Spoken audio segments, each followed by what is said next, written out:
Okay, I'll start with my great-grandparents. My grandfather, great-grandfather, and my great-uncle came to Winnebago County in 1838. And they walked from Chicago to Rockford in 2 days and settled up along the Pecatonica River in Harrison. And when they came to Rockford, they didn't want to live in Rockford because it was too congested. It had 7 homes. And my uncle had been doing a lumber person and floated wood rafts down the Ohio River from Pennsylvania to Cairo, Illinois. So he got a contract and for the lumber for the first bridge across the Rock River, which was a railroad bridge, and all the ties for the railroad when it was built, which he cut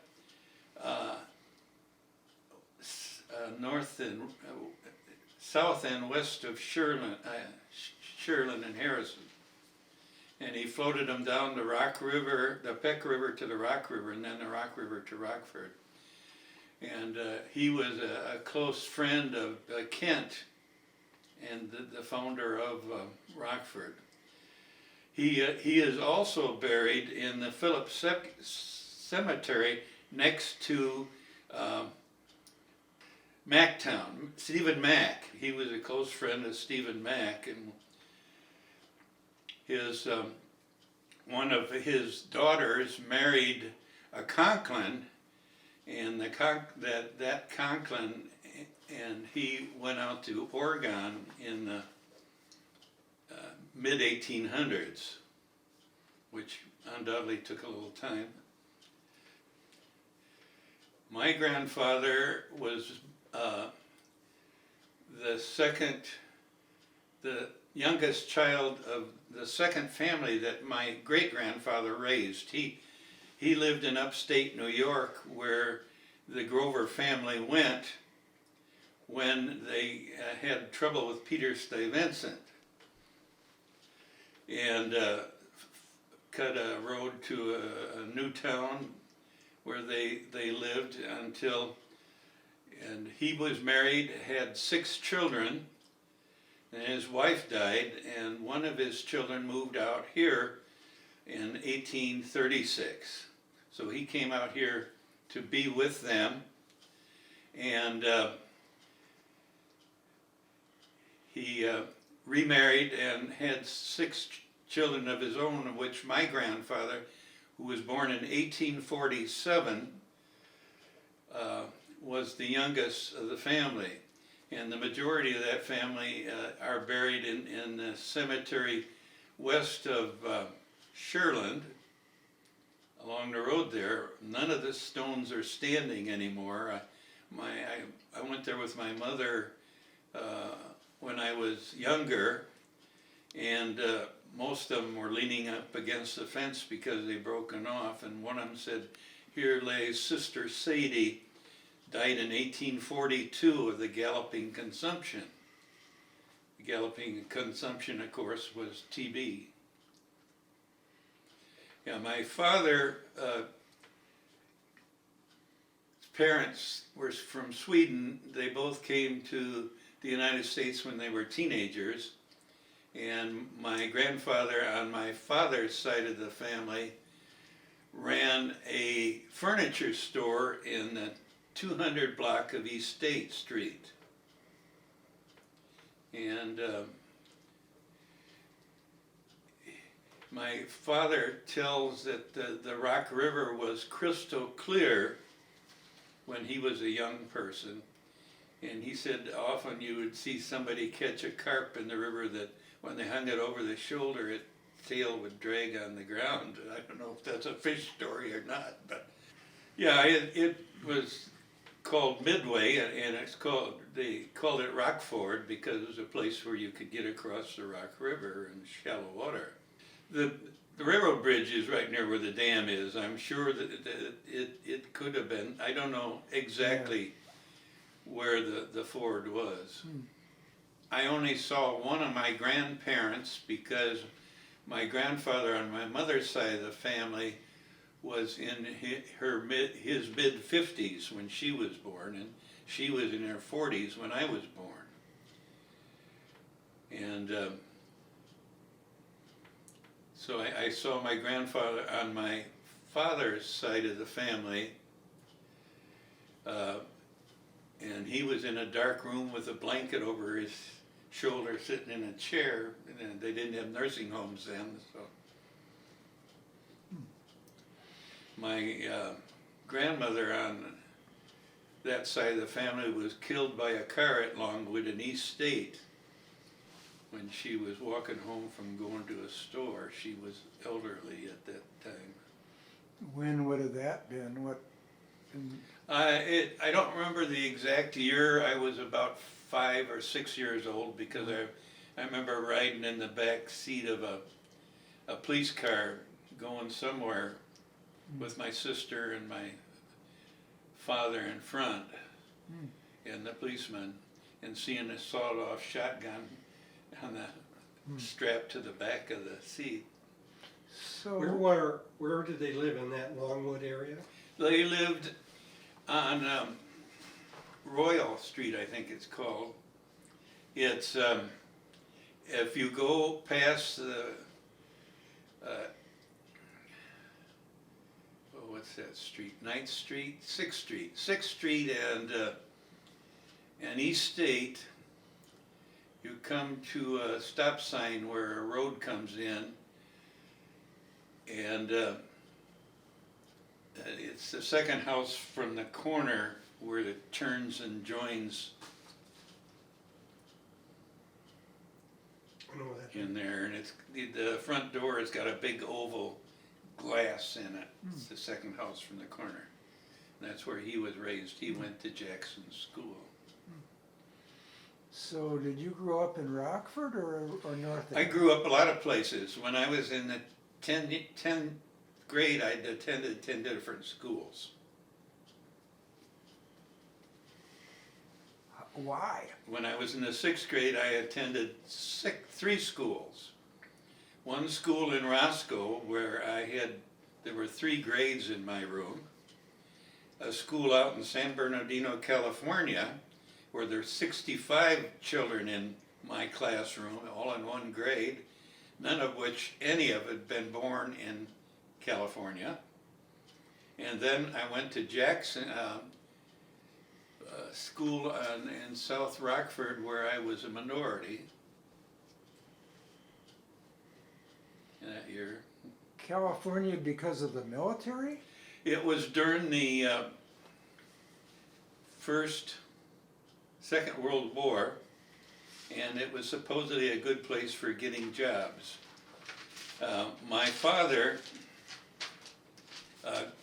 did not graduate from high school. He made it to the 10th grade, which was pretty common in those days, and got a job in a bank.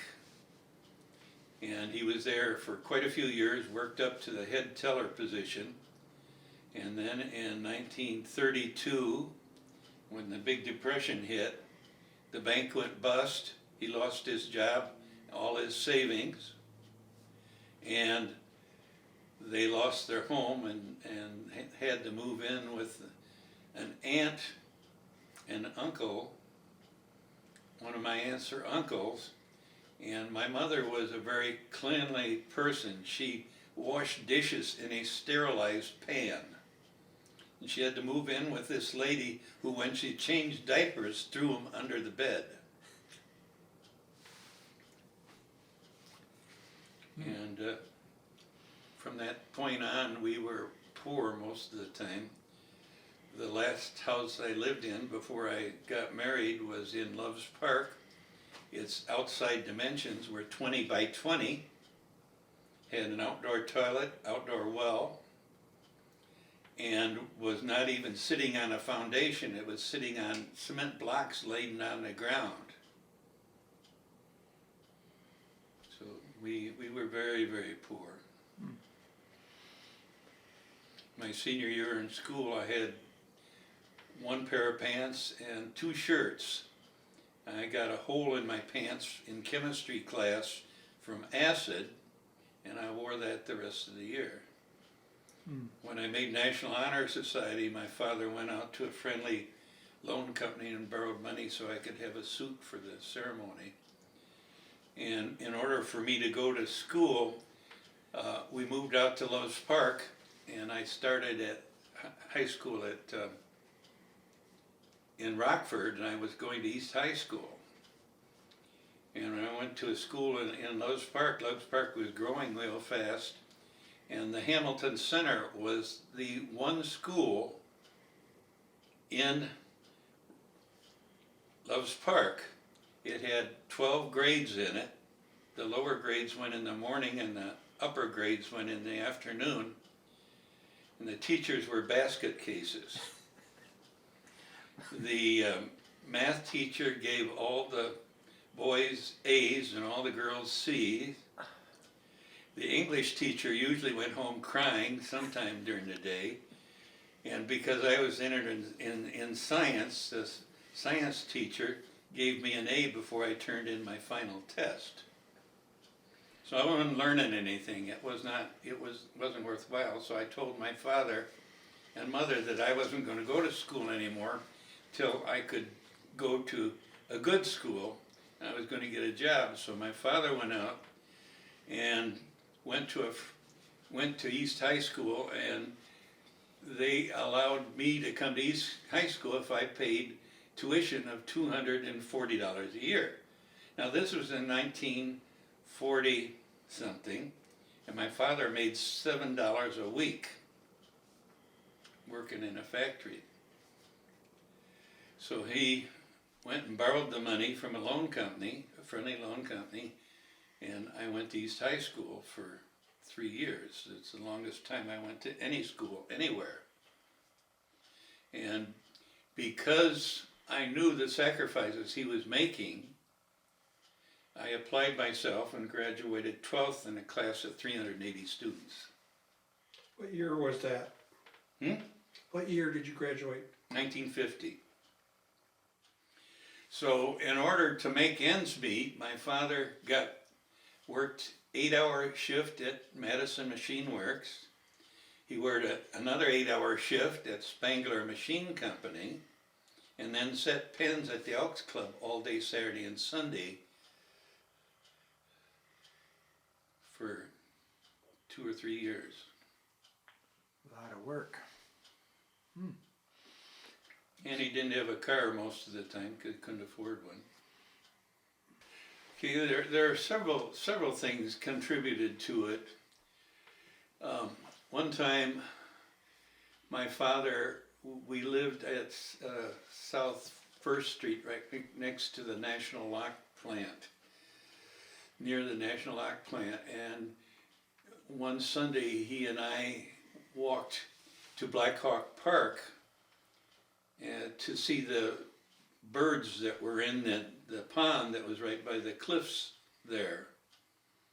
And we were looking at the birds, and one of the swans stuck his head through the fence and bit him in the leg, and he had a great big welt there from being bit by that swan. But we went down to the river, and the river was low. That it was obviously a dry period, and someone had caught a crayfish and put it in a little shallow pond that wasn't in the main channel, and my father picked it up and showed it to me. That was one of my first interests. Another thing that got me interested was that in the summertime I used to go and my sister and I would spend 1 or 2 weeks with my aunt and uncle on a farm down near Rochelle that they leased. And my uncle once gave me I don't remember whether it was a rough green snake or a smooth green snake. It's the only one I ever saw in my life. And I kept it as a pet, but I didn't know how to feed him, so it eventually died. But that helped. And then when I lived in Roscoe, my teacher, when I was in the first or second grade, and there were 2 or 3 of us in that grade, went to Florida and she collected some shells and she brought shells back and showed it to him. And my father motor pooled to work with another person, and we had to walk down a lane about half a mile to get to the main road going 51, which at that time went right through the center of Roscoe.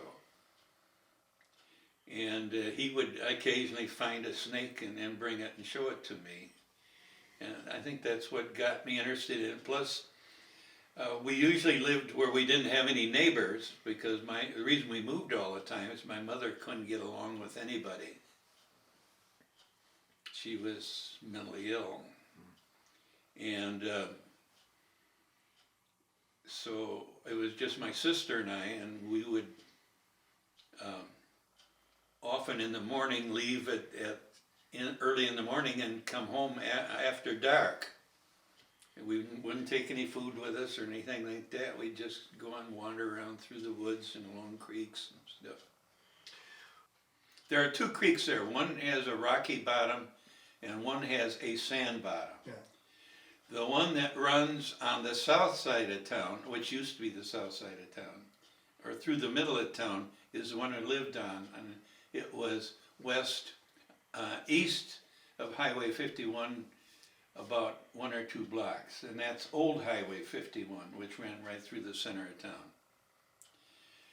And then, again, we moved. After being there a year or so, we moved there in about 1938. And we moved and we lived in a house along the river next where the Oxbow gun shop used to be. I mean, it wasn't there at that time, but it was there later on. The Rock River this time? The Rock River. Okay. And the house was up on a bluff, and the bluff was approximately, I'd say 30, 40 feet high there. And then there was a pond, a big pond, which was part of the old riverbed at one time or another. It wasn't an oxbow because it wasn't curved, it was straight. And then there was a row of willows, and then the main river itself. And the outwash from the South Creek was not too far, much far below our property. And so my sister and I would hike along the Rock River and along the creeks and stuff. We called the North Creek Quicksand Creek, because often if you walked on the sand when it was dry or almost dry, the water would pond up through it and your feet would start to sink in. I remember there was a bur oak tree there with a grapevine growing on it. It had 3 trunks. Each trunk on that grapevine was almost 7 inches in diameter. It had been growing on that tree for hundreds of years. Wow. We went to the library often, and I got really interested in ants for a period of time. So I read, and my mother occasionally would read before I started reading books to me on ants.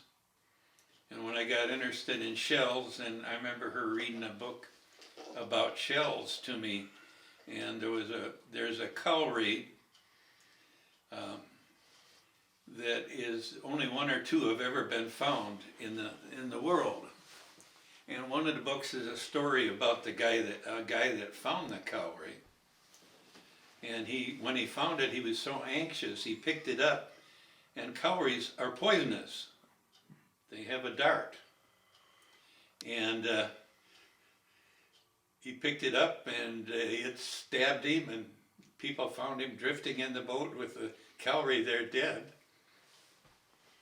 Wow. And I can remember when I was in the military in Anahuac, during the time I was exposed to H-bomb tests, a guy came to me when I was resting in my bed, which you often did during the very hottest part of the day, because it got in the upper 90s every day for at least 6 to 8 hours. And he handed it to me, and I looked at it, and I said, "This looks like the poisonous cowrie, the striated cowrie," and it was.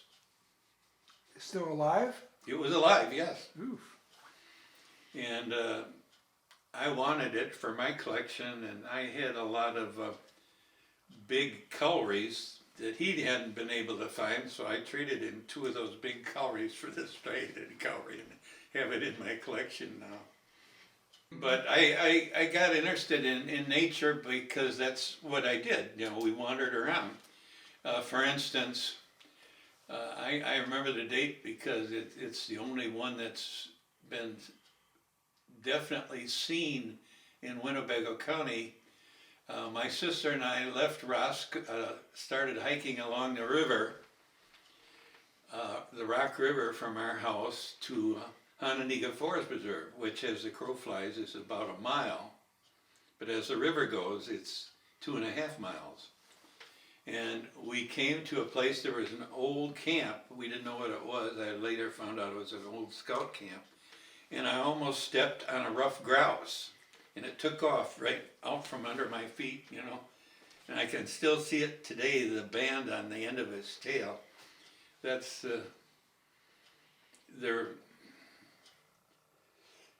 the time the big fire was up at Colored Sands, a dead rough grouse was found just near where the bridge is, crossing the Sugar River.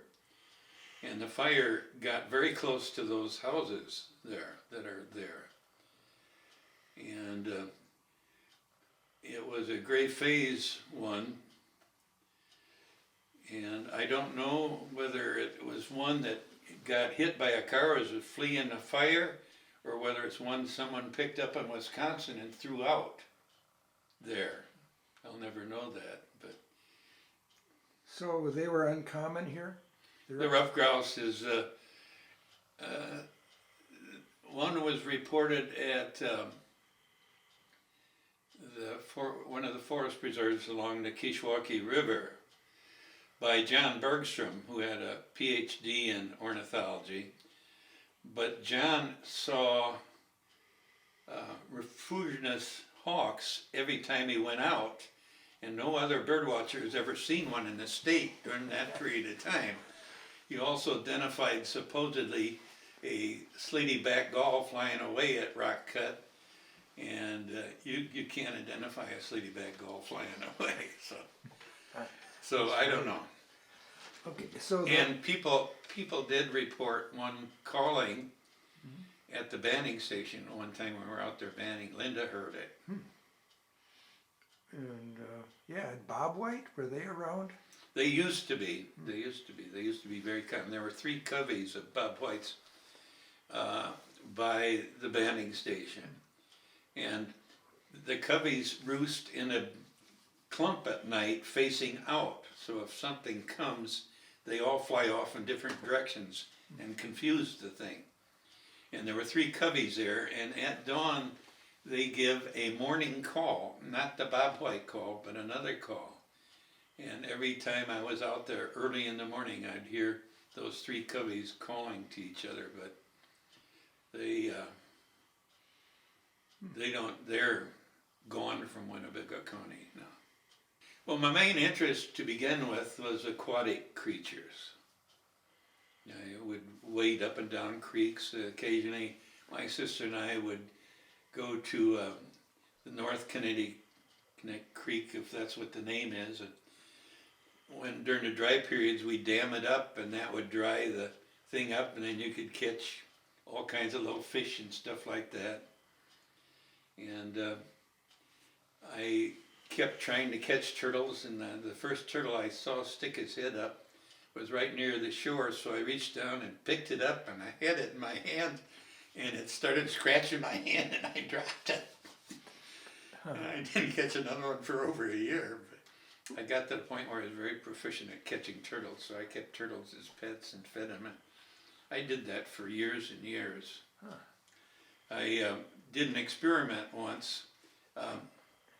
They used to sell turtles in pets in stores. Right, I had them. And I bought, I think it was 6 or 8 of the young ones that were just freshly hatched, and then put them in sort of an incubator thing so they were kept at a decent temperature for growth, and fed them as much as I could feed them whenever I could feed them, and they doubled their weight in 1 week. And finally I got tired of doing that, so I took them and released them at one of the ponds at Red Bridge. And 20-some years later, we caught a red-eared turtle at the banding station, a big female, this big around, coming back from laying her eggs up on there, and I'm sure it was one of the ones I'd released because we're north of the normal range of the red-eared turtle. Cool. So when you were in California, did you ever go to the tide pools and the ocean? Well, the first thing we did when we got to California was go to Newport Beach, and I saw all kinds of shorebirds and seabirds and stuff. And we did. I started bird watching in January 1st, 1943. And my sister got interested in birds, and I was not that interested in birds. I preferred to catch frogs and turtles and snakes if I could find them, which I wasn't very proficient at that time.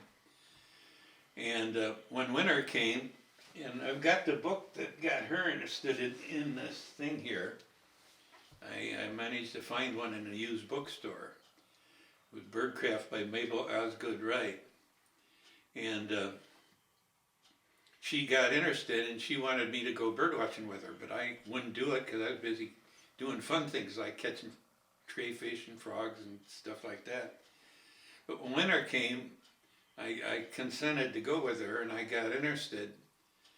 And eventually she talked me into starting a year list, and we both started our year list at that time, January 1st, 1943. And a life list. She eventually became the bird expert for New Mexico and Arizona, and was the editor for New Mexico and Arizona for 10 years for American Birds, which was the journal that listed all the rare birds and analyzed what happened to the bird populations. And anybody that published a book on birds of New Mexico cleared it with her and made sure it was accurate before they published it. And when she died, they gave her a very, very prestigious award for her contribution in birds for that area.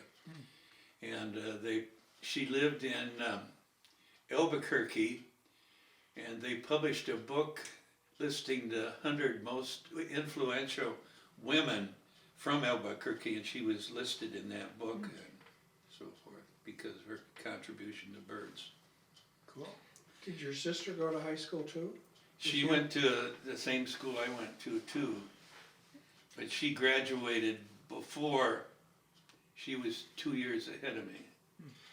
So she graduated before we moved out to Lowe's Park. And you would go to New Mexico and visit her and see the birds there? By 1964, I'd been in all 50 lower states looking for birds. Since then, I've been in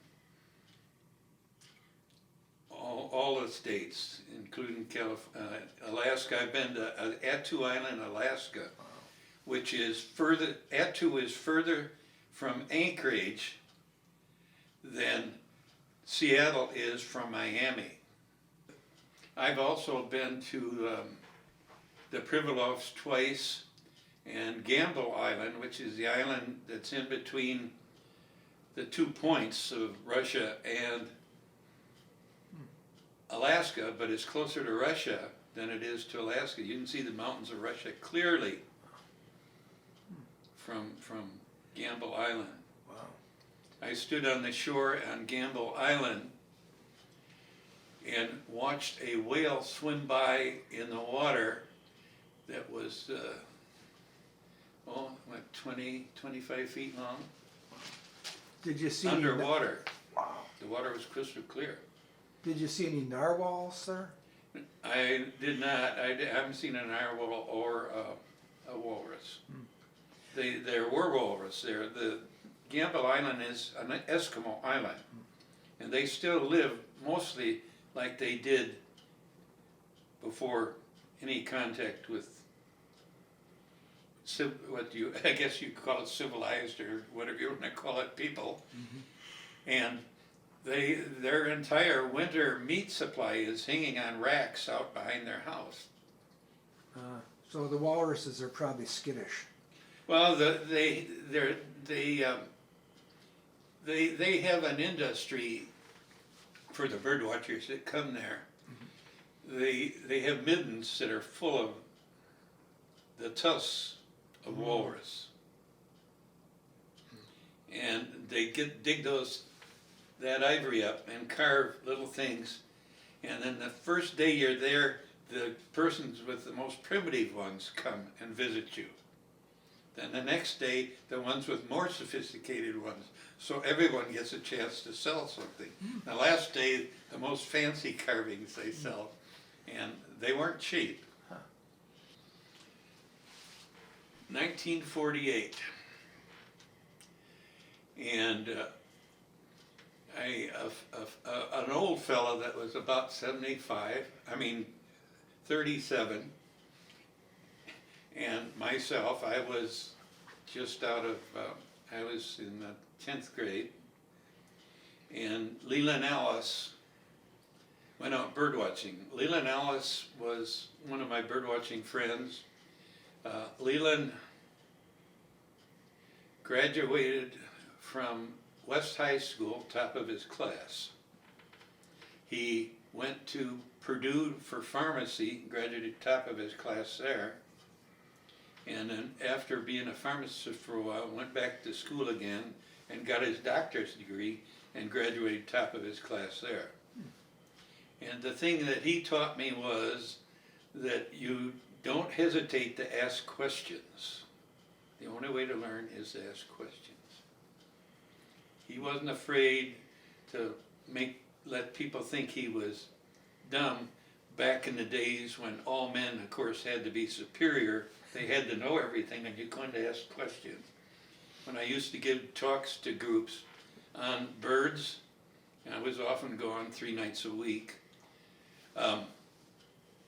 If I talked to a men's group, no questions. No, they just sit there and listen because they knew everything. But if there were women in the group, they'd ask lots of good questions. Cool. So you went to Colored Sands with these I went, two guys. this was in 1948. I remember driving down the road and we saw a lark sparrow, which is a western sparrow that usually didn't occur here. And that was exciting. And then we parked up by the bridge, and this was the old bridge. That when it was an old iron bridge that was north, it was replaced in 1953, and they straightened the road out at that time. And we hiked back in, and it was in May, and there were lots of birds around, lots of good birds. But all of a sudden, both of the other two started going ooh and ah, and they were looking at plants instead of birds, which I knew the forest plants, but I didn't know the prairie plants. And I realized that it must be an unusual area. And I remember we drove around across the bridge and around the curve, and I don't know if that's the same trip or another one, but we found ladies' tresses there right along the road. Wow. And who owned it then? Or how was it used? It was had apparently been a summer escape place for someone. There was cabin up on the hill that was not as big as this room, sitting on a cement foundation. And around the cabin was one of the finest prairies you'd ever seen, sand prairies. So they never plowed it or grazed it. It had never been plowed. Part of what I eventually owned was grazed.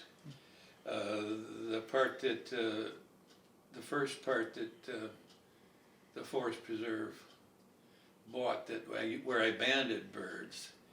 And one time I was hiking around there and I met a woman there, and she said her grandfather had owned the property and had a herd of 1,500 sheep on the property, and 700 of them starved to death. So you can imagine how closely grazed that piece of property was. Well, Colored Sands was a place we went birding often.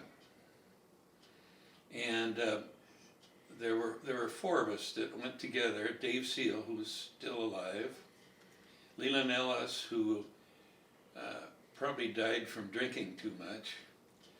That's the guy that was so smart. And John Shagrin, who was his father was a doctor that lived in just off of National Avenue. And we went bird watching every weekend together. And we went there one time and stopped at the quarry next to where they used to collect the colored sand and started turning stones over and found snakes. And then we found blue-spotted salamanders and the F stage of newts. I don't know what that means. It's a terrestrial, a newt is an aquatic salamander. They live in the water. Okay. And we found some F state. They're smaller. They have a lot of bright red on them. Oh, before they're aquatic then? Is that what you No, it's for some reason some of them become Fs, if I understand it correctly. By the way, the central newt was very common in the ditches on the other side of the river. On the west side of the river, you could take a seine and drag it through the river and get dozens of them. Years later, when I was the director of Burpee Museum, I had live reptile exhibits there because that brought in diverse communities. And I went to the river with my assistant at that time with a seine and seined up and down almost a whole ditch and did not find one central newt. What about the population, the status of blue-spotted salamanders now? The blue-spotted salamander was more common then than it is now. It's still there. In fact, the spring before last, we caught one of the biggest ones we'd ever seen. It was this long. So there are some there, and of course the blue-spotted salamander is also in a lot of the virgin forests in the Peck River bottoms between Trask Ridge and the town of, what is the name of that town? Where the county fairs is. Oh, Peck? Peck. I have trouble remembering names now. Yeah, right. Well, me too. So, back to Colored Sands, you went there a lot, and at a certain point, you bought it? I saw an ad in the paper, and that ad in the paper described a piece of property that was for sale that I was sure was the piece of ground that the salamanders was on. And I thought if they build a house there and destroy those quarries, the creatures won't have a place to hibernate. So I went to look at it, and it turned out to be the property next to it, the house that's on the hill up there. You can't see it much anymore because the old road, it goes off of the old road that went across the river instead of the new road they put in when they straightened out the river, the highway.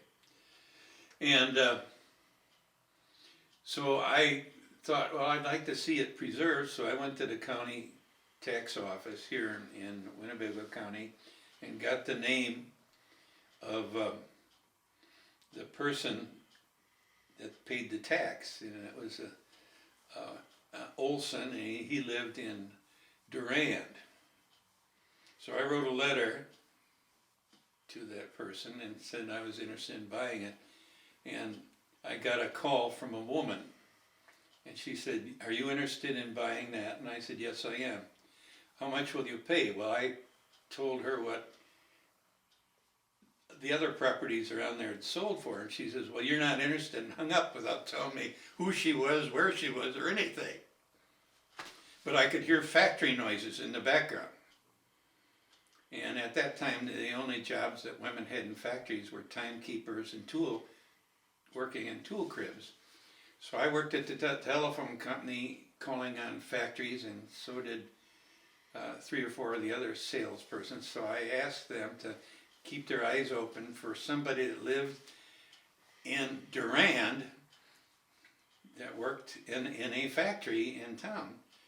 And one of my fellow salesmen called on National Lock, and he lived in Durand, and he motor pooled for a number of years to Rockford to work with this gal that worked there, whose name was Olson.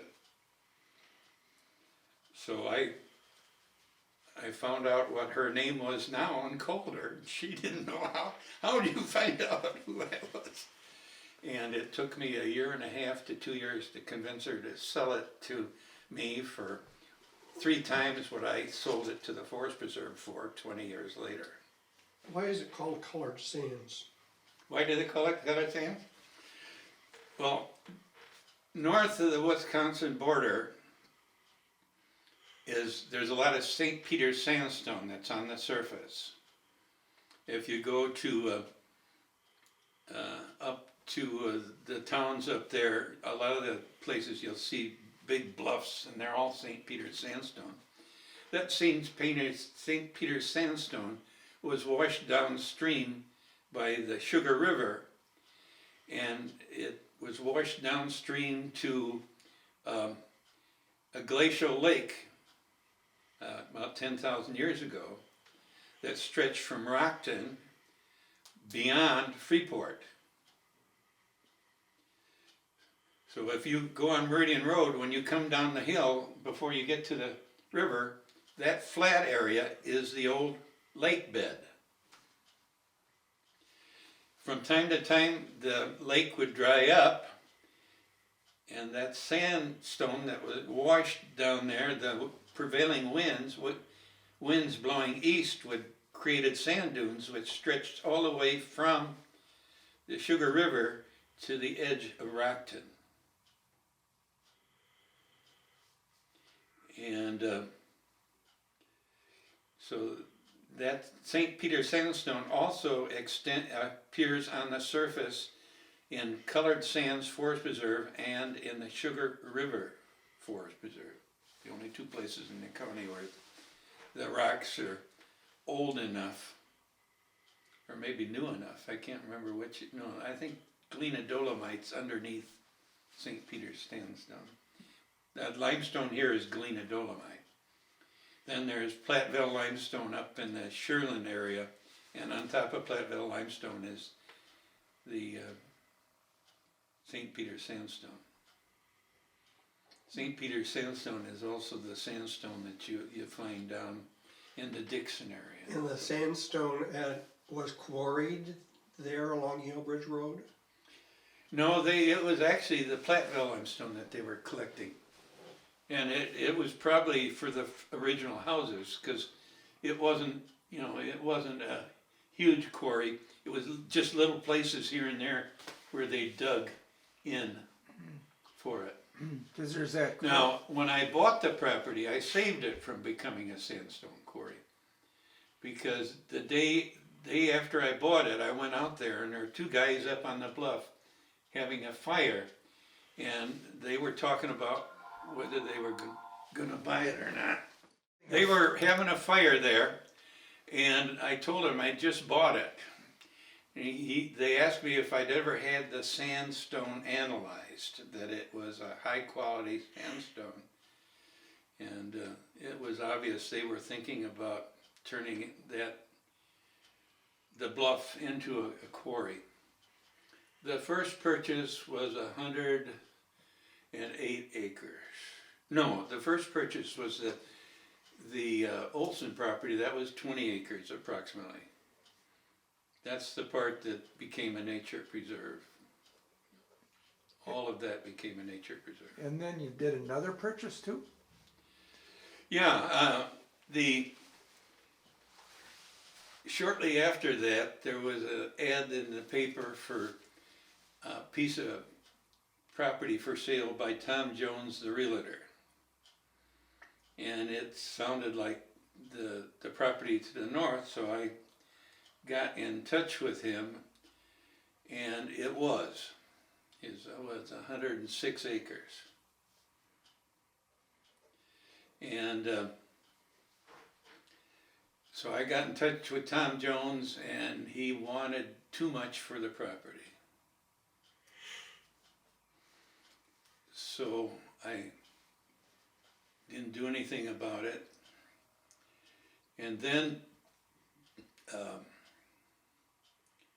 Tom Jones got arrested and taken to a line for assaulting a teenager.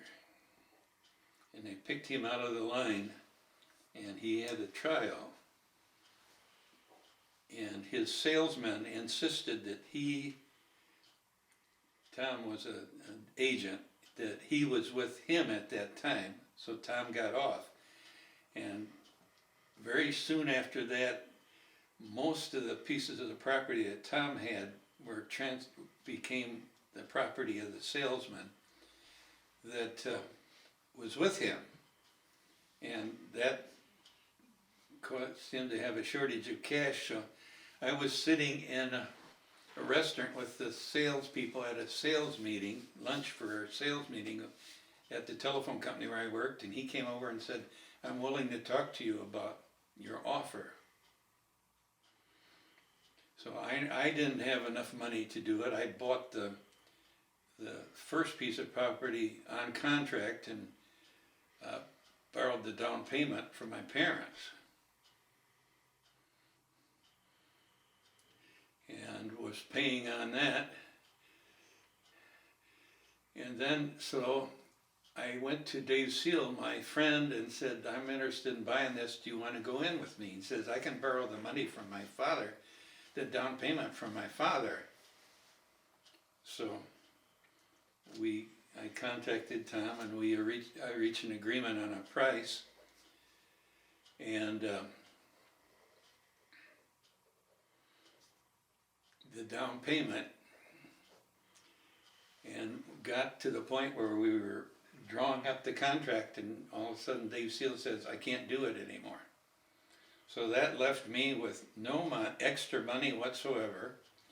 I had just 6 years before I had bought a stock that crashed, and over 50% of my income went to interest on a loan where I had, and it was worth 10 cents on the dollar. And I lived like that my wife and I lived like that for over 6 years. So this opportunity presented, and I didn't have any funds at all, but I had borrowed money from the bank from time to time. I had a good credit rating, and I knew the president of the bank very well. So I went and said, "I need to borrow so much money to buy this piece of property." And he said, "Well, I can do a certain amount." So I entered in a contract with Tom Jones saying that I would pay 10% of the down payment in 6 months, another the balance of the down payment in a year, betting on the fact that the stock would go up enough so I could make that payment.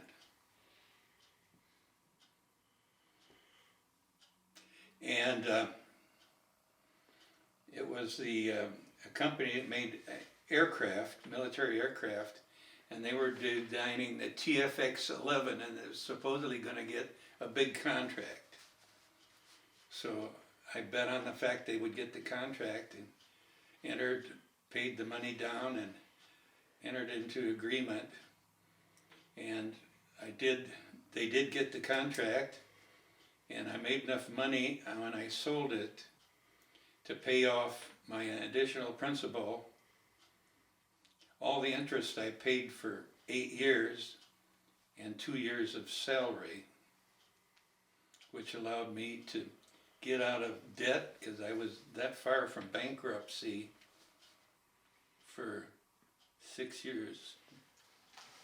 And that piece of property now, what are the borders of it? What's on that? It's all the part of the property that's a nature preserve. It's the part of the property that the banding station itself is on, but not all the property that the nets are on. Do you remember what year you bought the Olson property? 50, I'm gonna say 56. It was 1960 when I bought the balance of the property. That was when Tom Jones sold me most of all the riverfront and 80 acres along Haas Road. Then in 90-something, I heard that the dentist that owned the land immediately behind mine, which had some prairie on it, was going to sell. So I went to him and told him that I was interested in buying the property. I had stopped in and visited him from time to time, and he would come and visit the banding station from time to time. And he said, "Oh, if I do, I'll let you know." And then about 2-3 months later, he says, "Well, I'm ready to sell." And he did sell it to me for a very good price, because he'd owned it for quite a few years. Talk about what changes have occurred over the last, 60 years, Colored Sands, since when you bought it. Yeah, Colored Sands, when I bought it, had just been lumbered, the parts of the nature preserve, so it was very open. It had a lot of open areas of pure sand, nothing. And back in those days, there were several active sand dunes west or east of Colored Sands. What was there oak there? Is that what they cut? It's black oak forest primarily on the high ground. And one time I wanted to find out how old that forest was, and a tornado apparently came through and snapped an oak tree that was this big in diameter off at the ground.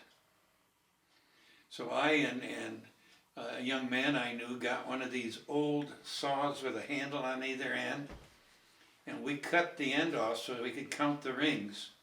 And the date that tree sprung up was 1830, about 1835, 1834, somewhere in there, which is when a lot of the original forest was cleared off, and when things were starting to grow again, was being cleared off, and things were starting to grow again. But Colored Sands at that time had a lot of open ground. There was Kenny Connect there. I found Pipsissola there, the letterleaf grape fern, and a number of plants that are not very common. Well, I found spotted coral root Oh, okay. in the 80-acre plot. I was clearing out there was a creek that came out of the limestone and then went back in again.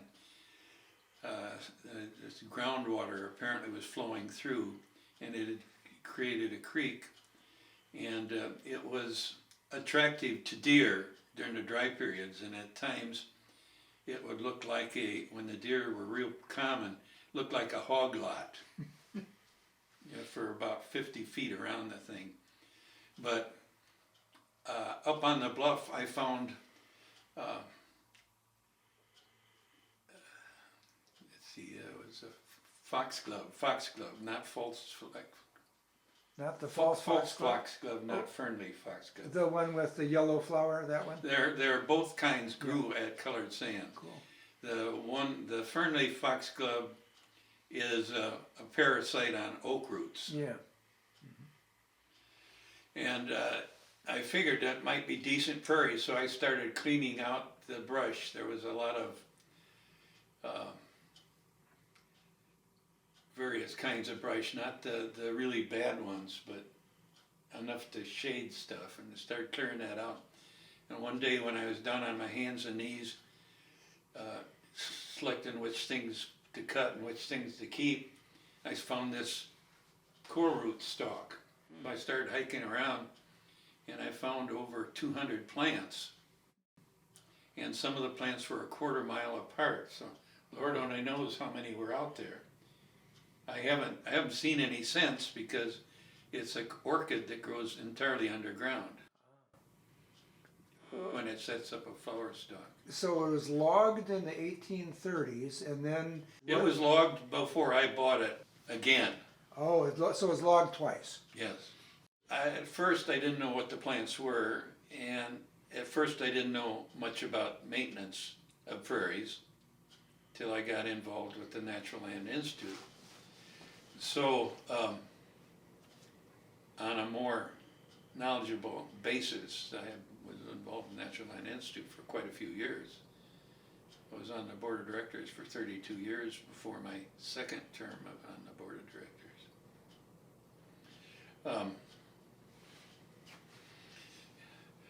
But I didn't know about maintenance of natural areas, and the forest grew up again. And gradually, it was, when I first bought it, it was, a lot of it was open sand, and the lupin was scattered throughout all of the area that is now so wooded that it can't even grow. But it is continued to get more forested. The other thing was that George Fell's father, Egbert Fell, I was out there once when George was exploring the property, and he had his mother along, and she was in the car, and she told me that she would bring George's father out there and drop him off at Eel Bridge, and then go to Haas Road, which is a little over a mile up, and sometimes it would take him 6 hours to walk that far because he's busy looking at all the plants. And so he, in his book, he describes where a lot of the plants from Winnebago County are, and I used that book to locate a good share of them. And he described, for instance, that there was shining club moss there. So I kept looking and looking and looking, and finally one day I found it. And then when the Forest Preserve, when they had the fire out there, that's after the Forest Preserve bought the property, the leaf litter was so deep that it killed all the shining club moss, every bit of it. Is that an actual moss? It's a bryophyte? It's a lycopodium. It's shining Liverwort? club moss. It looks like evergreen needles. Oh yeah, I've seen that. Okay. Yeah. There were 3 kinds of club mosses at Colored Sands when I finally had the whole property. Shining club moss, the one that looks like arborvitae leaves, and there was like one clump that's still there that's would fill almost all this part of the house here. And then I found Lycopodium, I think it's clavatum or maculatum, one or the other. It's the one that grows in the north. It grows along the ground and it looks like it branches out. Running cobalt thing. And I found it, and it wasn't described as being in Winnebago County in any of the books. Cool. So I told Marlon Bowes about it, and then all of a sudden he remembered seeing it in a forest preserve in the Cook County Wow. after I told him about it. But when the forest preserve bought the property, they burned the whole property. On purpose, you mean? Hmm? They burned it on purpose. They find 99% of colored sands. And all the lycopodium is gone. All the running ground pine is gone.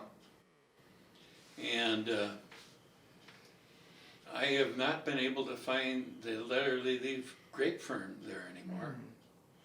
So how did it come about the forest reserve buying the land? Because I was at the banding station one day banding birds, and it was a slow day, so I thought, since in May I usually got there at 4 in the morning and left at 11:30 at night, and it took me an hour to come and go beside that, so I didn't get much sleep. So I was sleeping and I dreamed I died. Now, I don't remember dreams, and that dream was so clear. I felt I was laying in bed and a laser went through my head, coming out of the ceiling. And I felt my feet go numb, I felt my legs go numb, felt my body start to go numb and my arms go numb, and I said I better call for help before it's too late. But it was too late, I died. And I started thinking about my life and all the problems I have and what I would do if I knew I was going to die. And I proceeded to do those changes. And one of those changes was to be able to get out of my work situation, which was very stressful. At the time I had a supervisor that had never sold a thing in his life. And we had 10 salespersons, and I brought in 40% of the revenue that those 10 salespeople brought in. But he said I was a poor salesman because I misspelled words on my narrative. He'd never sold in his life. He went out on a coaching contact. I made the sale, and he said, "You didn't do a good job. You missed step 1 and 2.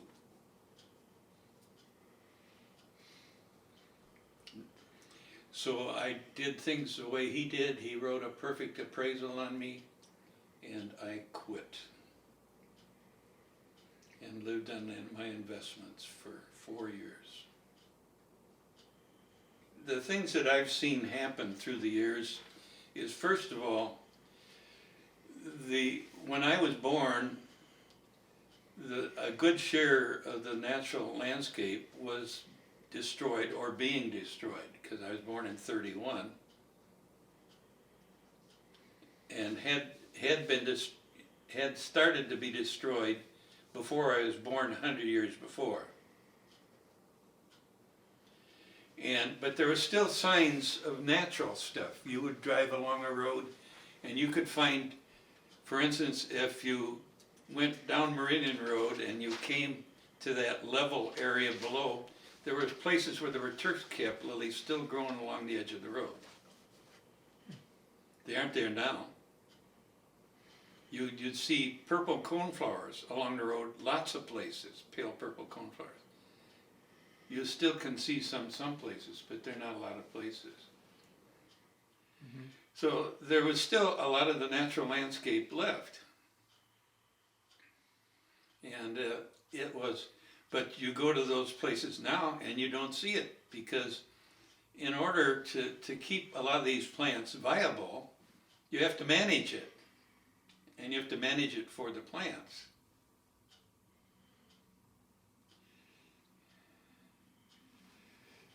So that's one of the differences. The other difference is that Rockford, the footprint of humanity was a lot smaller. There were two vernal ponds that I knew of.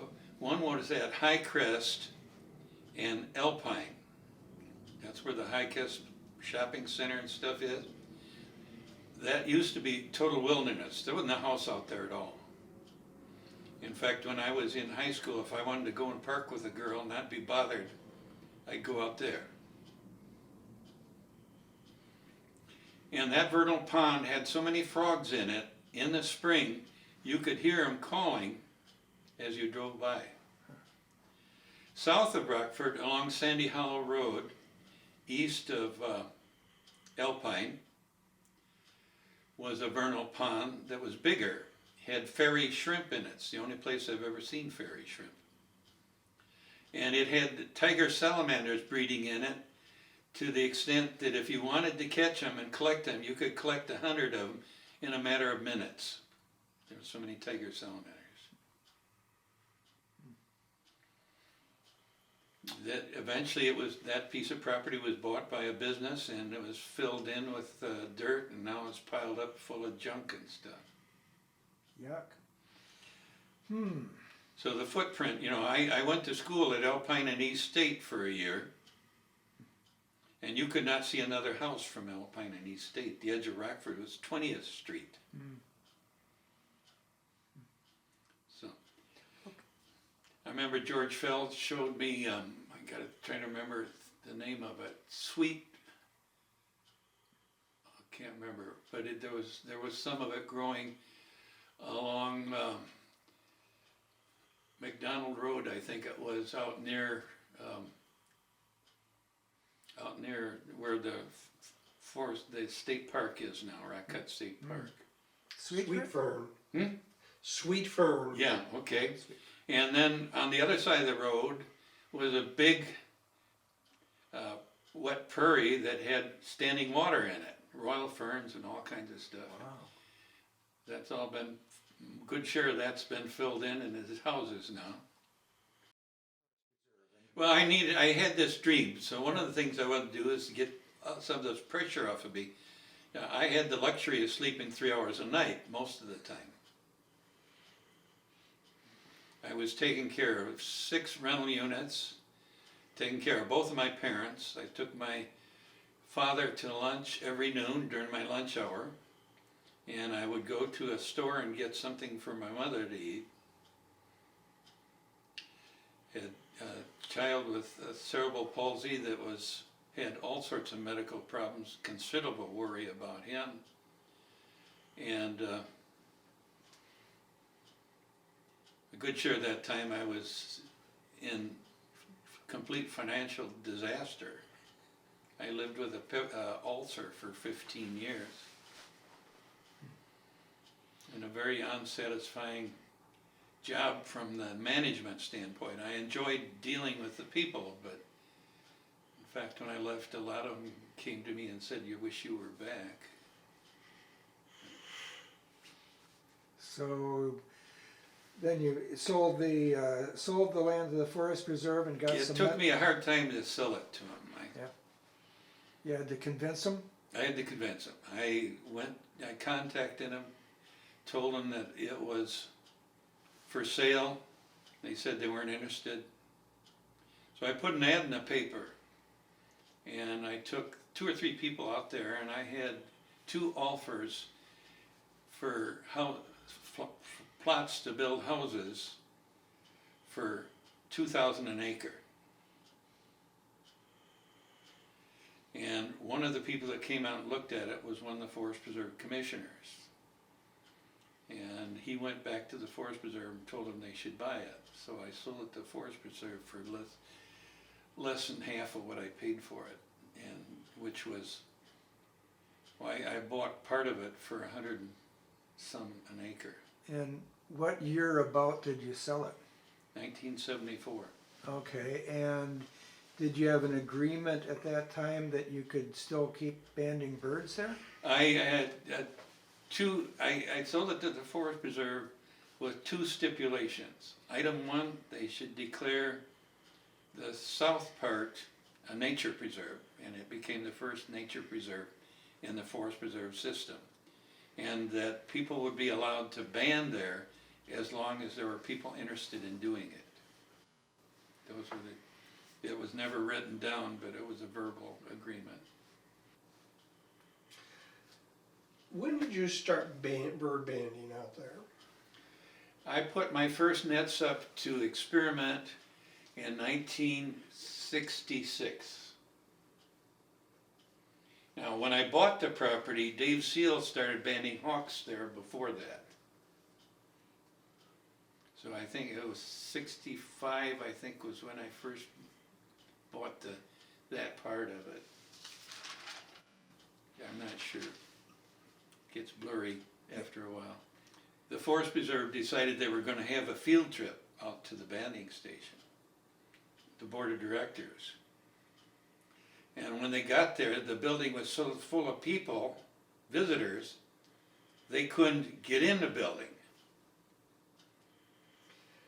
I remember that building. Yeah. What was it? It was just a I shack or something. had Or rental shack. property in Beverly Park. And I had one house that I paid $1,500 for. And next to it was a non-modern house, no outdoor toilet, no running water, no electricity, with 3 rooms. The yard was full of junk. And there was a woman living in there that had 6 or 7 kids on public aid. And when she moved out, I found out who the owner was and contacted him and bought the house from him for the value of the lot, essentially. And I started cleaning the lot up. And then this was before there were anti-burning ordinance in Rockford. And I would have fires that were 20, 30 feet high for hours burning the crap in the yard. And then what wouldn't burn, I hauled out to the banding station. There was a ditch there that had junk in it. I dumped more junk.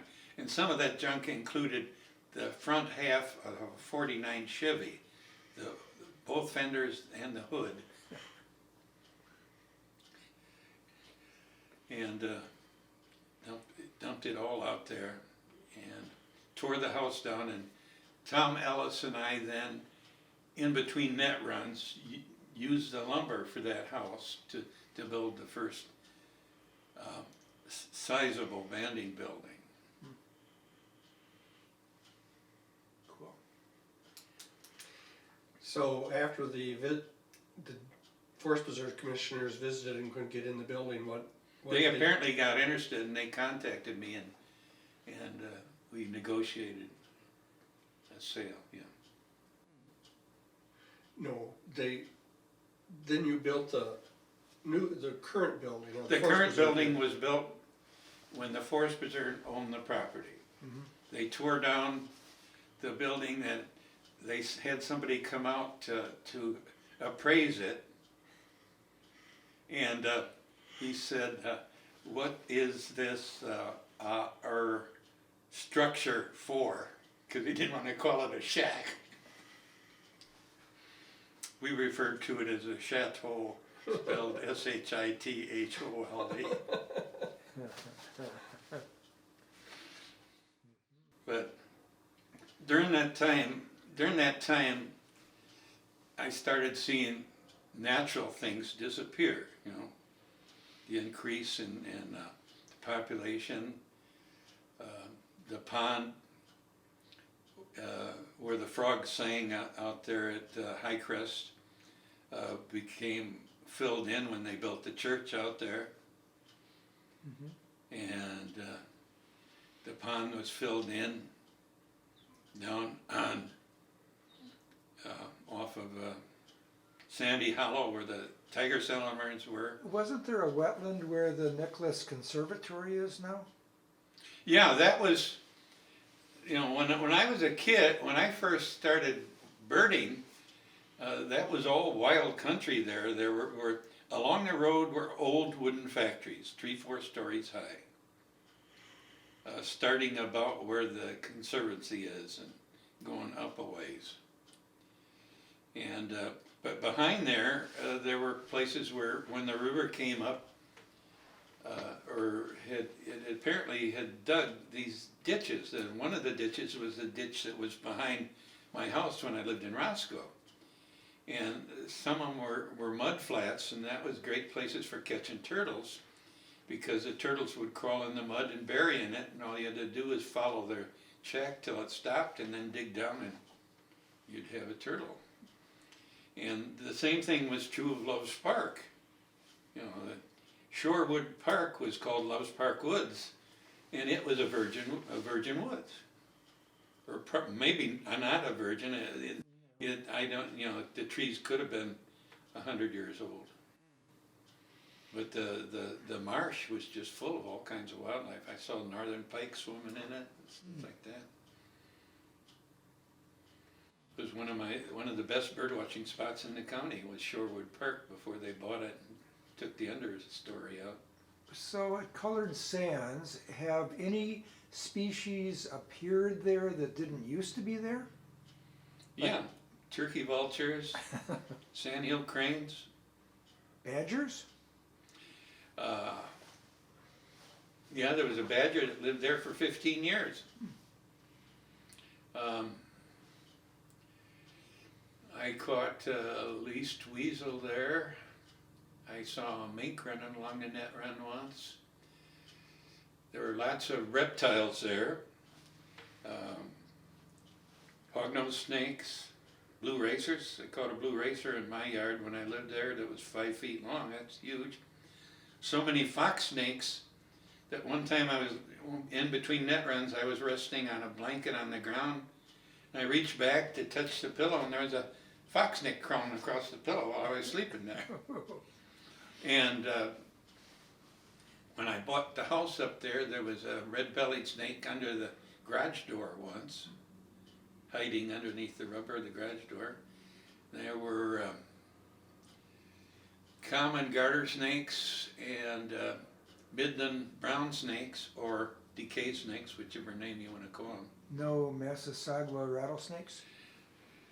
My ancestors, when they settled up by Harrison, claimed that there were rattlesnakes there. But that's a hard claim. That, well, there are king snakes too and fox snakes on the property. Both fox snakes and king snakes rattle their tails to imitate rattlesnakes. So most of the reports of all the reports of rattlesnakes in the county are usually fox snakes. I caught, one time I was going up there right across from the Ferguson Forest Preserve, there's a quarry on the hill there. I remember when it was for sale for $380 an acre. And I caught a fox snake there that was 5 feet 5 inches long. And Dittmar's book on reptiles says the maximum for a fox snake is 5 feet 1 inch long. I also, there used to be a lot of areas were wild that aren't wild now. For instance, I can remember when they built East High School way out in the country out there, without hardly any houses around it. And across the road from it was a field, and I understand that a green snake was caught in that field, and a decay snake that was 18 inches long, which is 18 inches about Yeah. that, which is They're usually like that. 2 inches longer than the national record. Now, of course, it's all businesses. At Colored Sands, has the Sugar River changed since you've Oh, known it? it's meandering, it's continuing to meander. The bluff there, the first time I went there, the river was cutting into the bluff and it was collapsing. And I stood 6 feet further out than you can stand now, unless you're able to suspend yourself in the air. What about the water quality? Is it about the same or? I would say it's about the same. Okay, The water quality of the Rock River has changed substantially. yeah. When my father said it was crystal clear. When I lived along the river in Roscoe in the 40s, the late 30s and early 40s, it was an open sewer. Yeah. You know, they had prophylactics floating down the river and Yeah. toilet paper and hunks of feces and all that stuff. Yeah. And they were still dumping stuff in the Rock River in probably the 80s, late 70s or 80s, just above the 15th Avenue Bridge. There's a pipe that this big around that always had water coming out of it as much as it would handle. You've talked about the mussel beds there Yeah, in the Rock River. You mentioned that at a meeting recently. yeah. One of the things that the Rock River would dry up from time to time, and there was a big delta for the creek that was exposed when the river was low. When the river was high, it was covered, and I would find some clams there. The creek at Honega Forest Preserve had a similar delta when the river was real low, and it would be full of the kind of mussels that crawl through stones. There's one called the heel splitter that's about this big around. It's real thin, and there's one that it looks like a turkey wing that crawls in the stones and stuff, and you would find them there. But this was a sandbar, and it had the sandbar clams there, and Rock River had been a major clamming area for years. In fact, when I lived at Love's Park, one of the places where they apparently brought the clams ashore and dumped them in the hot water to kill them and make them open, and then they had there was a shell midden there. And so I could go to that when the river was down.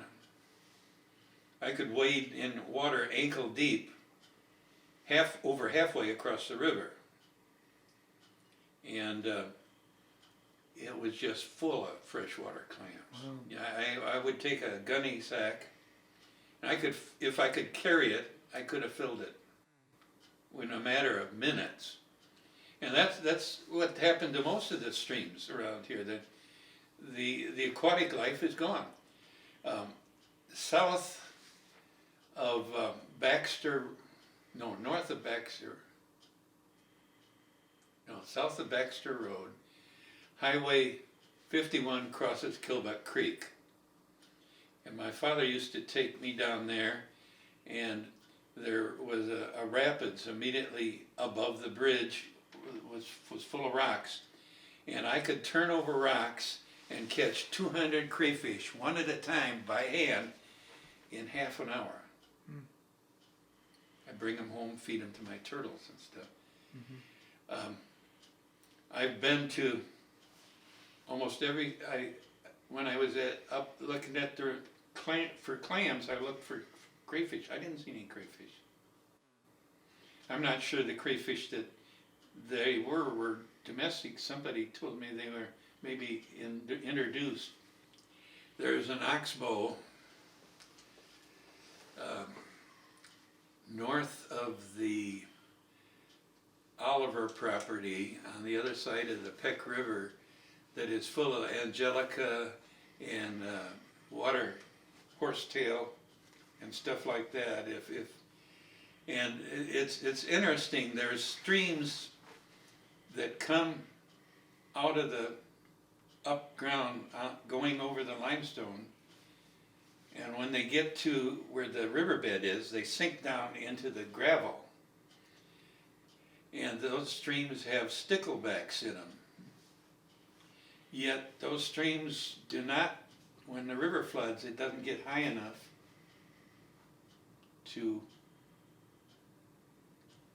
for the fish to swim in there. Okay, I want to tell you about a place I visited. My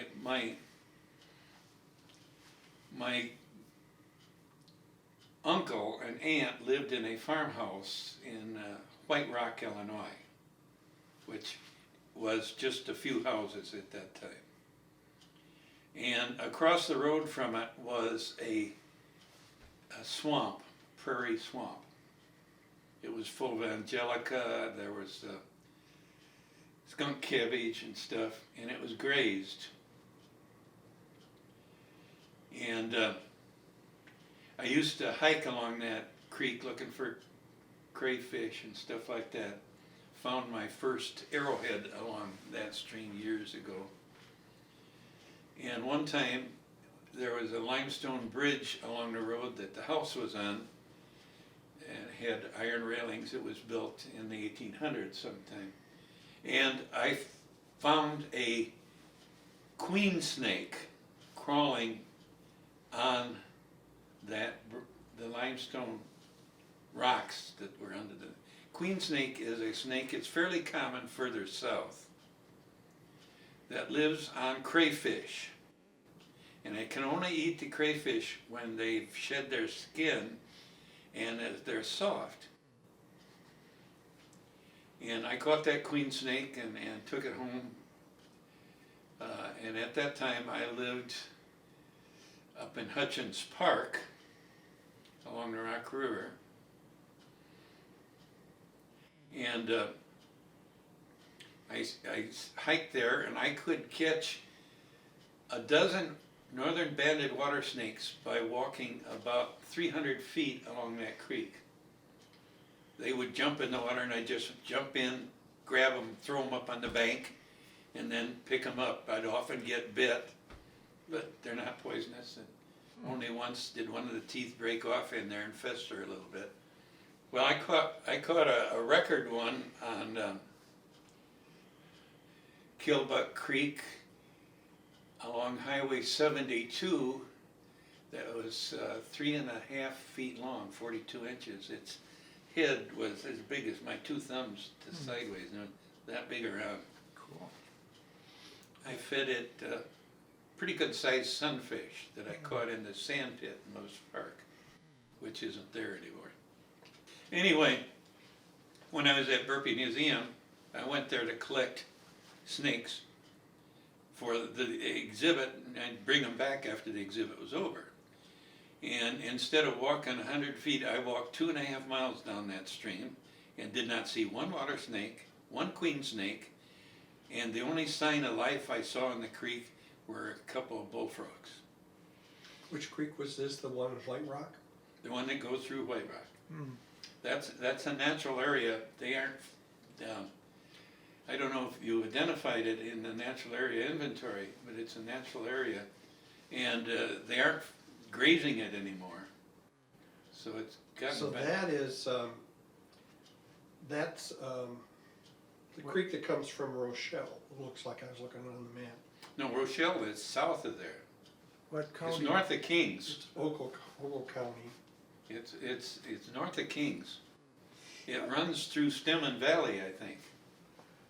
Anyway, let me tell you why there were no snakes there, or no life. Upstream, they had built an artificial lake by damming the creek up, and had houses with 10-acre lots of perfect lawn, all the way around that lake. Still in Creek. Yeah, so it's like lawn chemicals? Mm-hmm. Yeah. We lived in Roscoe, and my father had a 31 Plymouth. Had it for years, used it to go out to California and back. Probably had 300,000-400,000 miles on it. And we would go into town and run errands, and I would go with him. I and my sister would go with him. We saw a sign that said museum on one of the buildings. At that time, North Main Street was two-way.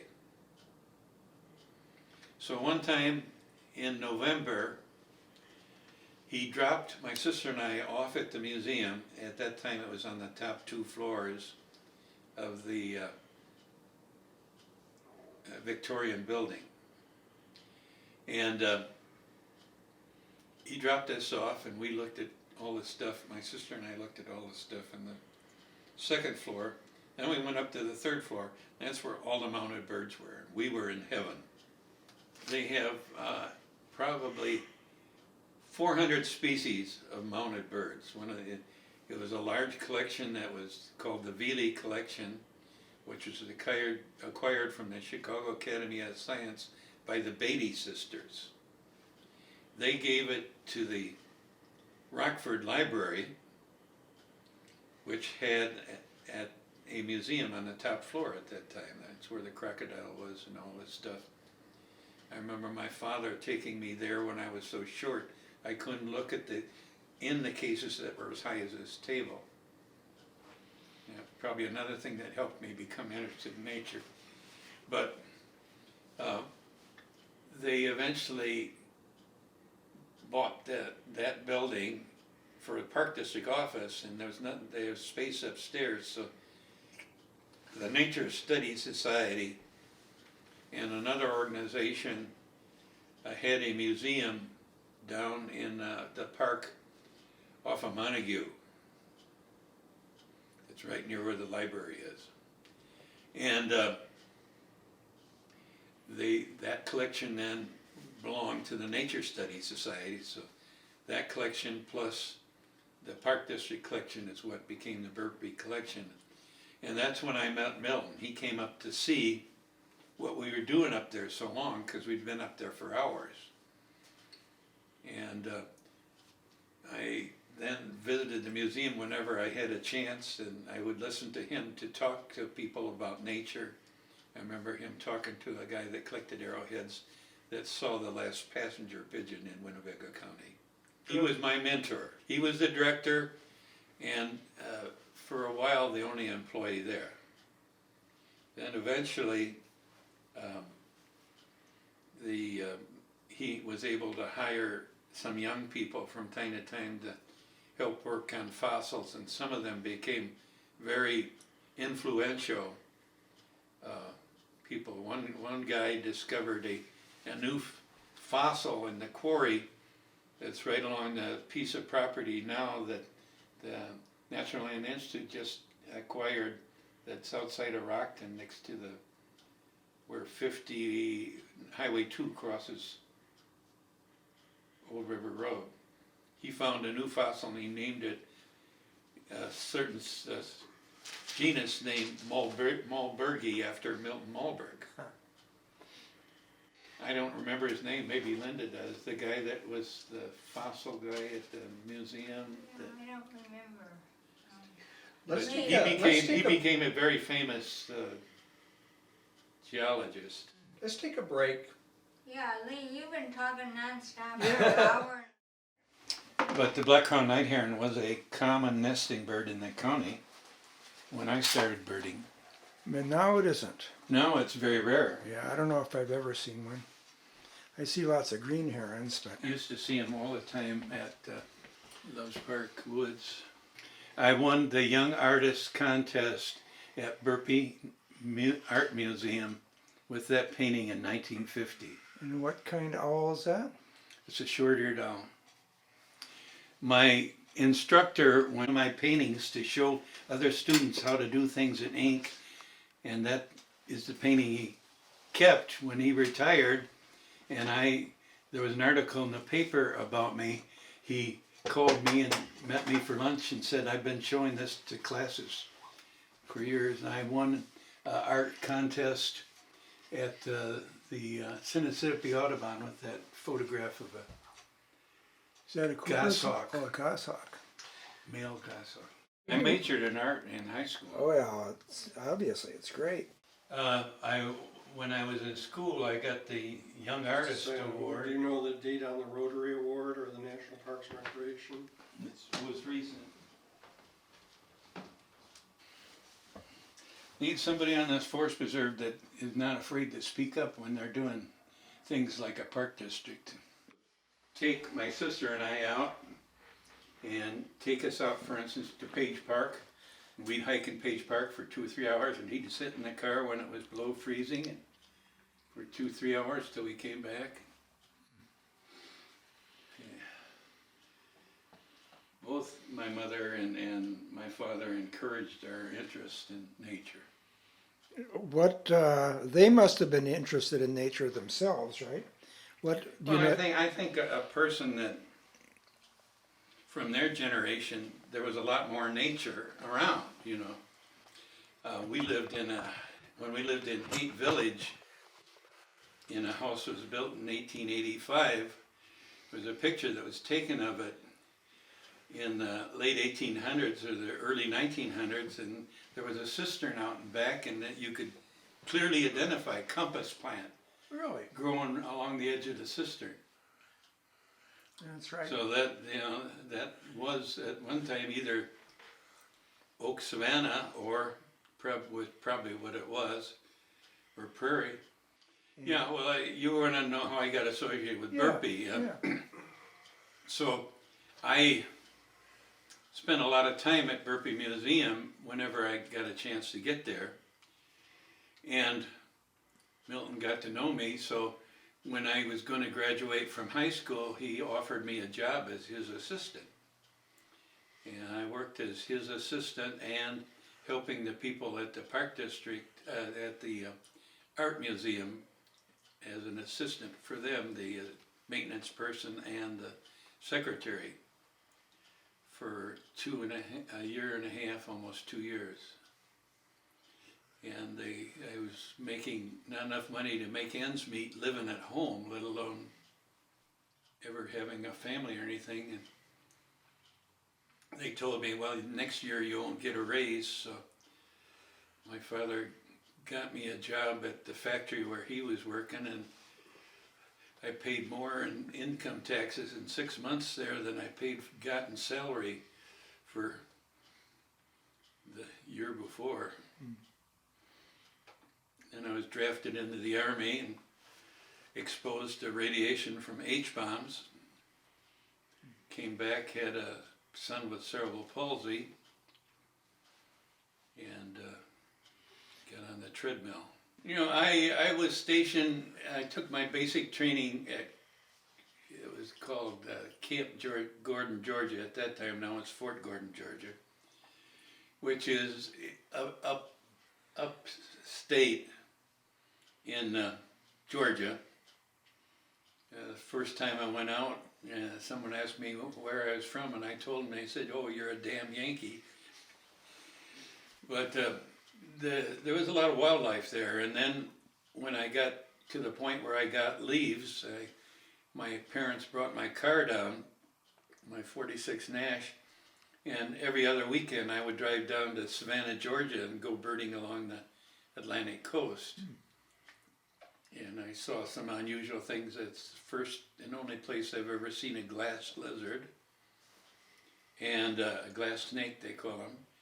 And I remember seeing a black widow spider.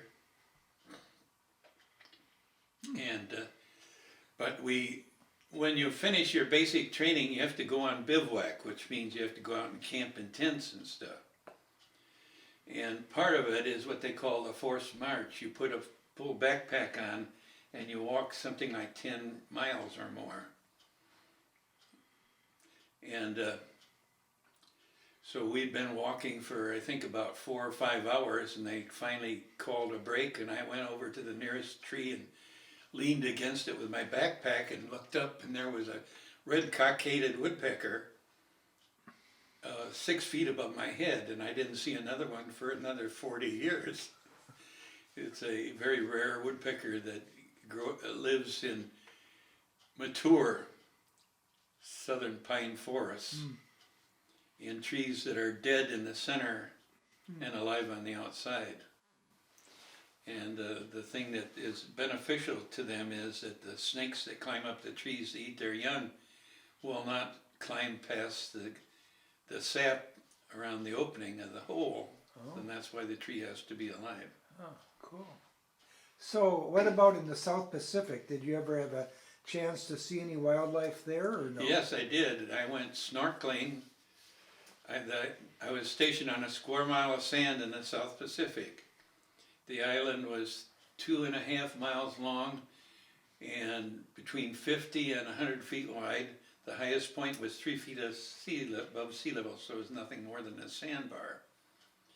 And it was one of formerly 37 islands in a chain that's called an atoll. The center of the chain was 38 miles across. There are now one less island in the chain because they blew it up with an H-bomb. And did they have vegetation on the island? It probably was originally. It was occupied by the Japanese and then taken from the Japanese. So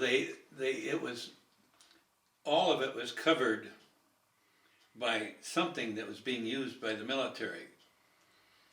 In front of each tent, and the tents were in rows, there was a young palm tree that had been planted. There were a couple old ones, and some of the old ones had bullet holes in them. And in the lagoon there were sunken landing craft and stuff like that. But it was beautiful snorkeling in the coral seas. Yeah, I bet. Collected shells, and one of which is the big clamshell in the corner over there.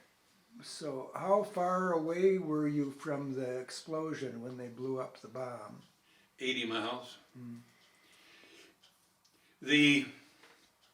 An H-bomb explosion is beyond a person's imagination. We were 80 miles away. The first one I saw that they set off was when it was still pitch dark. It lit up the sky and the island like daylight for a matter of minutes, not just a flash. Mm. The fireball rose so high you could see it in the sky, and occasionally the fireball would get up to where the sun was shining. I saw a shockwave moving through the air one morning when they set one off at twilight. The sun wasn't above the horizon yet, but it was above the horizon 80 miles away. And the pressure, the increase in pressure, bent the air, therefore causing it to be thick, the light to be thicker where it was bent. And that formed a bubble over the blast that rose up so high in the sky that eventually there was no atmosphere, and it disappeared. And then it came sideways and only disappeared when it was almost where we were. The blast would echo back and forth between the islands in the ocean all day long.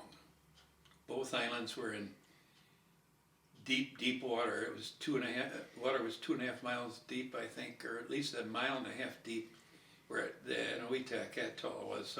So that it was like that, and it would hit that bank and then go back all day long. Being 80 miles away, we were upwind from the blast, not downwind. The cloud covered our island for 4 days. The radioactive cloud got 11 Roentgens of radiation in 1 week, which is 1,000 times more than an industrial worker is allowed in his entire life. I received 470 Roentgens of radiation, almost enough to cause radiation sickness. Most of the guys out there, when I was out there, didn't make it past 60. Man, I was starting lucky. 90? I don't know how much of that radiation contributed to my first son's problems. So how did you become director of Burpee Museum years later? Well, I was, Milton's, I visited him a lot. I had a live reptile exhibit one summer there when I was 18. And we talked a lot and so forth. So just before I graduated from high school, he said, "Would you be interested in being my assistant?" And of course, I didn't hesitate because I had written my theme in English about the fact I wanted to become a museum director someday. So I worked there, did all sorts of odd jobs,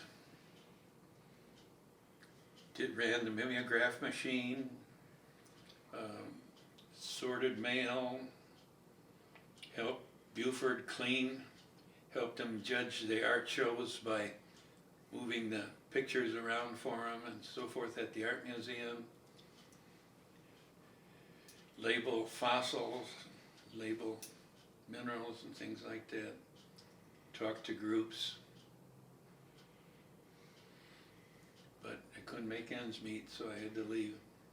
Then, eventually, they asked me to be on the Burpee board, and eventually they elected me to president of the Burpee board.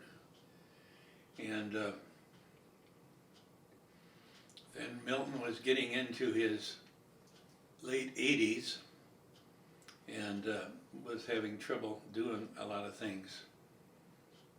So they asked him to hire somebody from college to take his place.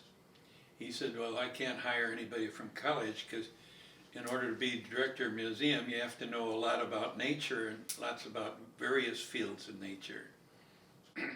So they asked him who did he know that was like that, and he mentioned me, so they asked me to be director. That's how I became director. When was that? 1985. And did the museum go through any changes while you were director? Well, sure. First of all, the Burpee board met once a year. They didn't have anything to say about how the museum was run. They just let Milton do what he wanted to do. And Milton was a very good technician, but he wasn't a manager. And so the first thing I did was submit to the board a budget for the year and a plan of action and accomplishments. I wrote bylaws and various things and submitted to them. And then finally got them to meet every other month. Finally I got them to meet every month. And most of the board members had been on the board since the founding of the museum in the 40s. And so then I tried to get people on the board that represented the community that if we tried to expand could do fundraising and stuff. Eventually we got to the point where we were recognized to some extent by the community, although most people thought Burpee Museum was the art museum. And we hired a fundraising consultant, and he outlined things we should do, and I also called on members of the community like Anderson from Anderson Gardens and stuff like that, because I knew a number of those people because I'd called on them when I was working for the telephone company. And that's how I got to be director. And you retired when? So how long were you director? It was 97, I think, that I retired. It was about 15 years. At that time, we had raised $3.5 million for the addition and trust fund. The museum was solvent all the time that I was director. We had got up to 15 employees. Had very little turnover. Most of the museums had 10 to 20% turnover. Had 2 people leave the museum in 20 years, or 15 years, and one of them came back and asked for their job again. Because You were accredited during that period. Yes. That means you meet certain standards that are set by the museum and industry. Our staff did everything. I mean, when you came into work today, you might be a computer operator, but if you needed to help build an exhibit, you were an exhibit builder. And I I had been a member of the Systems and Procedures Association when I was working for the telephone company, and the president of Barbara Coleman came and gave a talk to us, and he talked about how to manage people. And I did what he said. So most of the people were very loyal. Can you talk about what we've lost, what wildlife we've lost in the last 60 years, and what wildlife has come back? Yeah, well, the majority of this stuff we've lost. I'll start with mollusks. You know, we've already talked about losing freshwater mussels. When I lived along the river at Roscoe, if I walked down the path to the river, which was about 100 feet long, there would be land snails crawling across the path. These are snails about so big around. Their eyes are on the end of little stalks and so forth. And if I choose to pick them up, I could have filled a 5-gallon bucket with the ones just crawling across the path.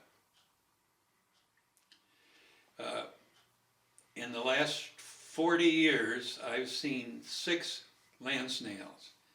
One at Neiman Marsh when I had a field trip out there, and the rest of them were at some of the woods in that part of the Peck River bottoms. They're gone. Frogs. When I started banding at Colored Sands in the spring when the frogs were singing, when you came over the hill and started down the road, you could hear the roar. The roar, it was a roar of spring peepers calling.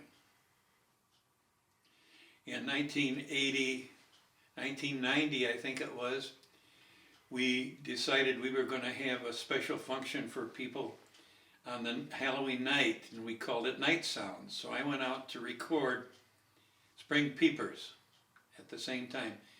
All I could hear was about 10 or 12. I'm happy to say that the volume is built up now, but it is gone. The most common frog in the county, the one that was in here by the billions, this cricket frog is extinct in almost all of Illinois. And when I lived in Roscoe and when I used to walk along the streams, one would hop in the stream every foot as I walked along the shore, and they're gone, period. It used to be that if you were driving out on a country road in the summer at night, I can remember driving down Meridian Road with hundreds of frogs, leopard frogs, hopping across the road during a rainstorm. You don't see that anymore. Mm-mm. Snakes. The common garter snake isn't common anymore.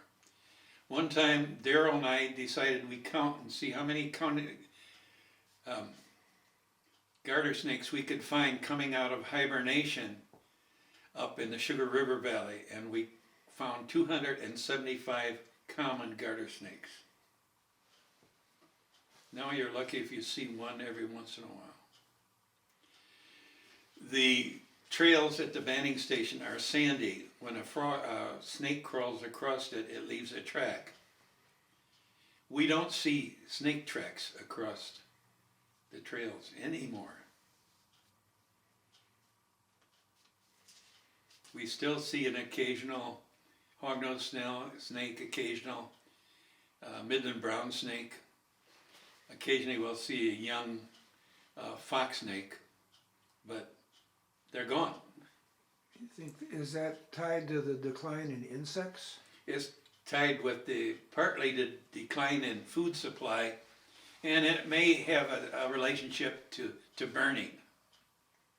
You know, management has gotten to be a burning fad. You burn everything. And many of the plants that are in existence now, I don't know whether they were here when the prairie fires went through, but they were here now, are gone. because they don't tolerate burning.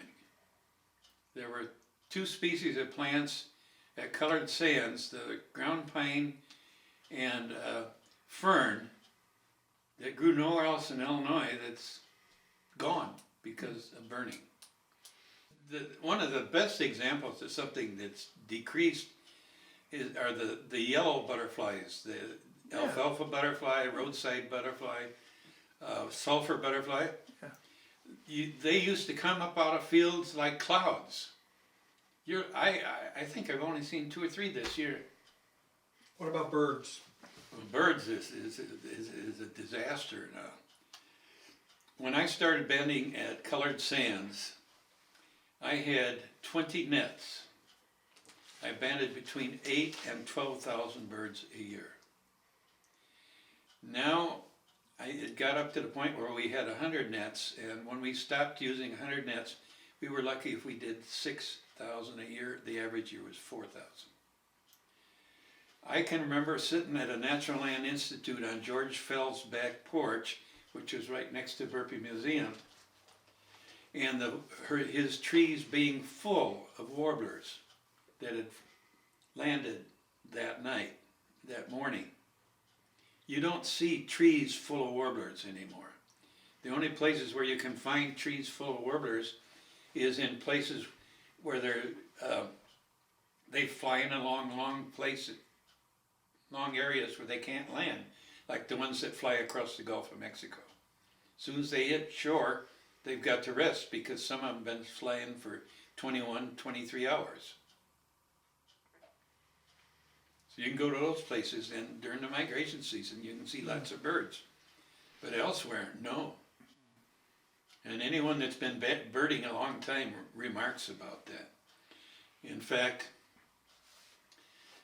one time when I was in Cave Creek Canyon in Arizona, I met the guy that wrote the first comprehensive butterfly book for North America.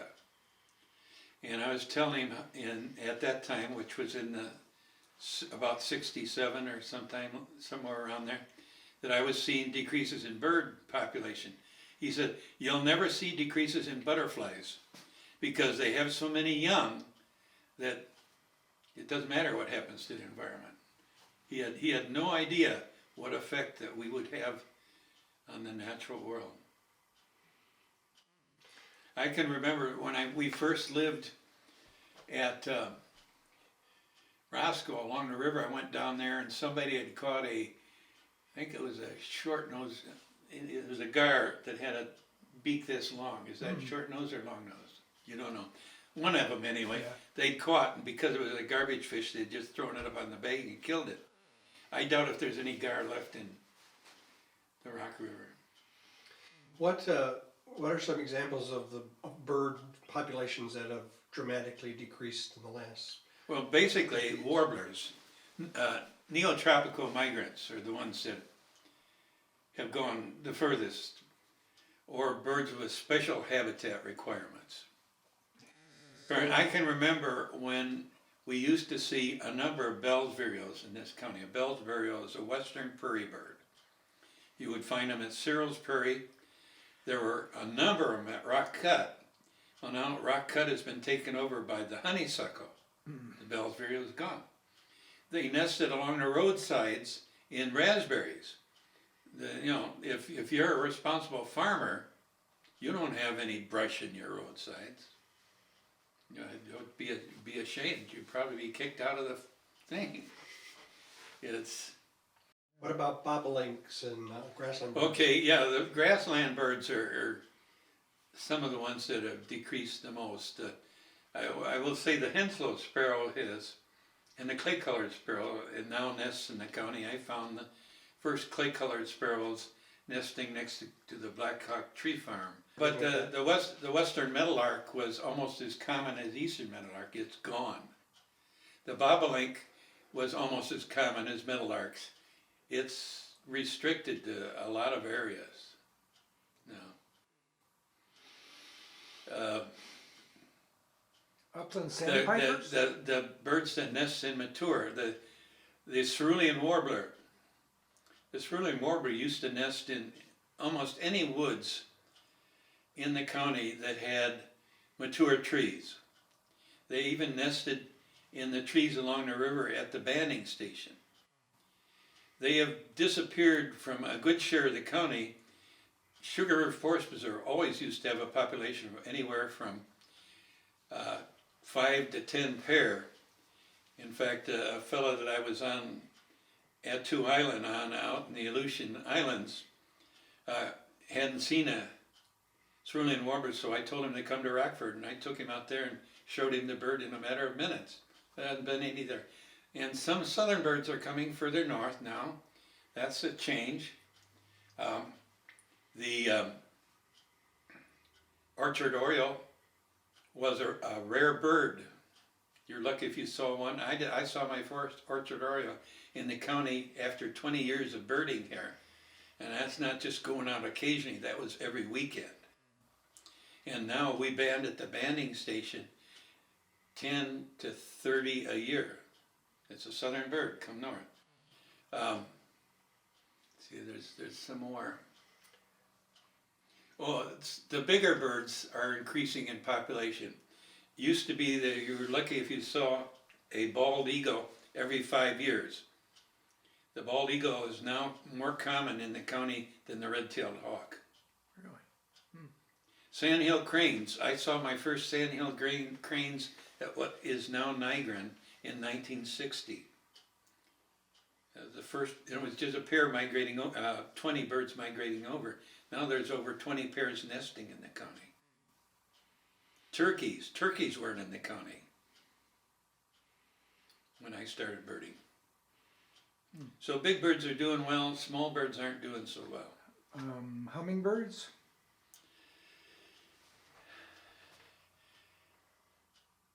I think they're doing fairly well. Because people feed them, I think. That's part of it, right? Well, they've expanded their range eastward too. That the buff-bellied hummingbird, which used to be restricted to the very southern tip of the Rio Grande Valley, now shows up in Florida regularly. And the rufous hummingbird, which is the westernmost of the hummingbirds and nests as far north as any hummingbird does, it nests clear up to Anchorage, Alaska, shows up almost every winter somewhere in the eastern United States.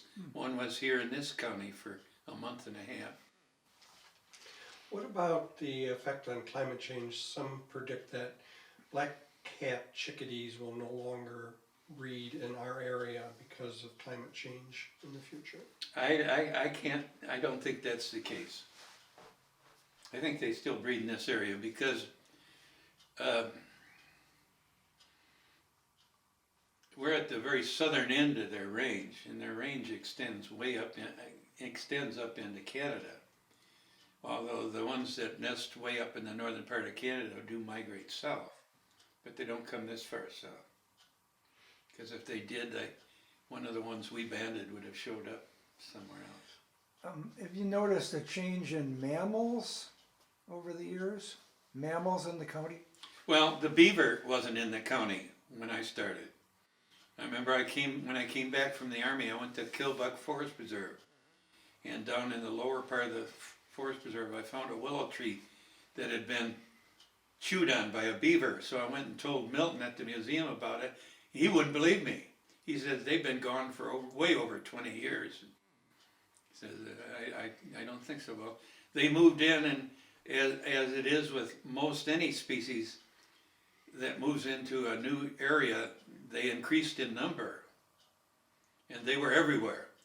When I walked along the nets along the Sugar River, the one next to me would slap his tail, and I'd hear it slap it downstream and upstream, and there were at least 20 of them within earshot of where I was. What about otters? Well, I saw my first otter tracks at Sandhill Forest Preserve, and that was quite a while ago. Then I saw otter tracks at Colored Sands. It had snowed the night before, and there was this trail where this creature had walked through, and he walked under branches this high and didn't knock snow off of them. And had great big footprints. He walked from way up in the woods on the north side of the road down to the river, and that was. I haven't seen an otter in the county till 3 years ago. My first otter in the county. Well, I've been told by Dan Williams and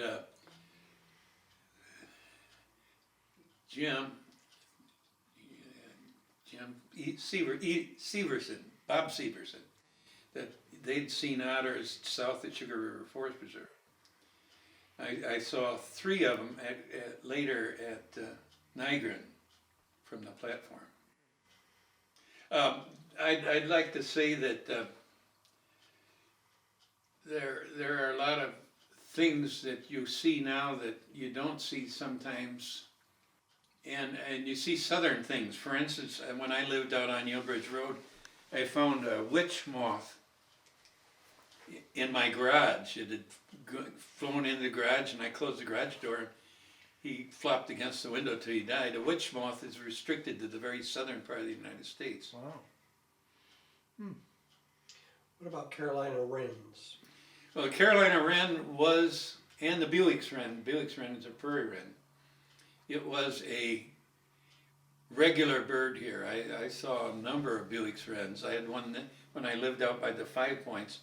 I had one nesting in the yard next to me. It's a prairie species. The Carolina wren is a southern bird. It's one of the most common birds in southern forests. And when I started banding out at the banding station, I caught about 2 or 3 a year. Then we had 3 cold winters in a row, 77, 78, and 79, really cold. It killed all the leaves on all the trees down in the Rio Grande Valley, the southern tip of the Rio Grande Valley that winter, those winters. And it wiped out 80 to 90% of the Carolina wren population. And it took, they still aren't up to the level they were at the banding station before that. It also killed a good share of the golden and ruby crowned kinglets. The golden crowned kinglets winter this far north. The ruby crowned kinner is an accidental species here in the winter. And it killed them, and it took 3 or 4 years for them to recover.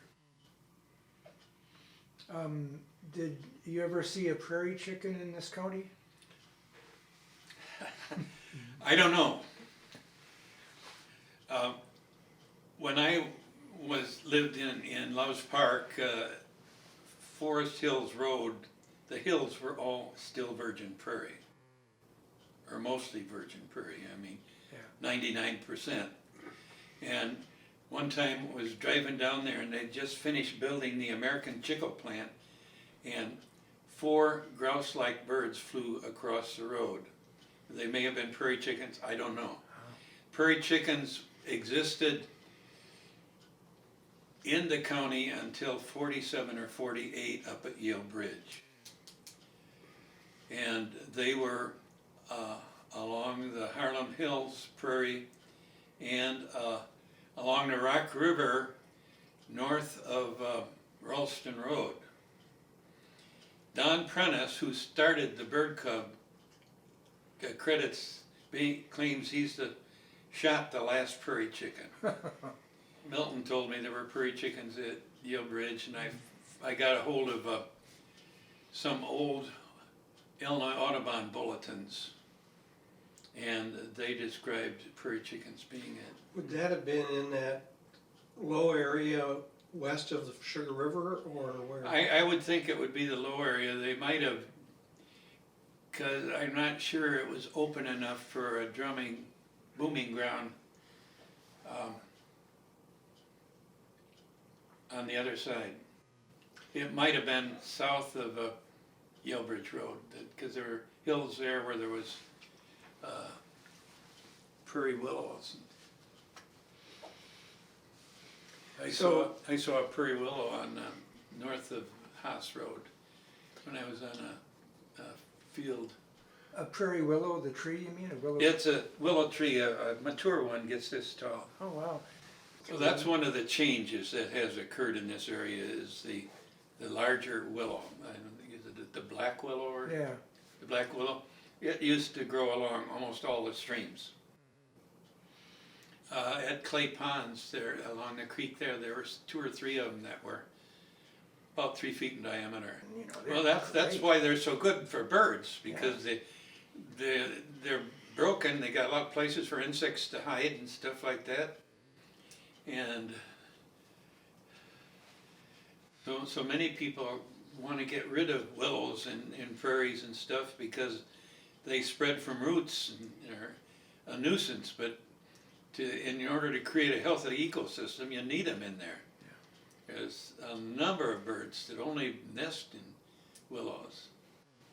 A few more minutes, and have you talk about what you see as the future and how humans can, what we can do to make things better. Well, the thing that probably would have the most effect on a lot of species, but not necessarily the ones that are rare or in trouble, is a person's yard. Lots of brush, lots of grass, lots of thickets, places for insects to live, trees that are insect friendly like oak trees. A domestic maple like the one that's in the center of the yard that I killed may have 40 species of insects in it. A bur oak, here comes the goldfinch in for the feeder. A bur oak has 280 species of insects in it. So if you can create habitats for the birds and all sorts of creatures in your yard, and it doesn't matter where your yard is. We had a person give a talk at the Wild Ones, I don't know if you were at that one, that lives near O'Hare on the approach, and she listed all the birds they'd seen in the yard and insects and stuff. Well, here, if you look at these trees here, you'll see a bunch of them, big limbs have been cut off. It's hanging too low. It might die someday. First time I moved in the neighborhood here, the person that lives down the street that helped Noreen Malberg sort her stuff out, first thing she had to tell me is, my neighbor has got a dead tree in his yard. Terrible. Can you imagine him, a dead tree in their yard?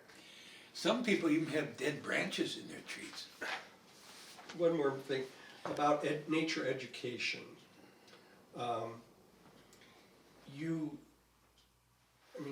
grew up during I think it was the peak of the nature study movement, and that's where you learned, it sounds like that's how you learned a lot of things.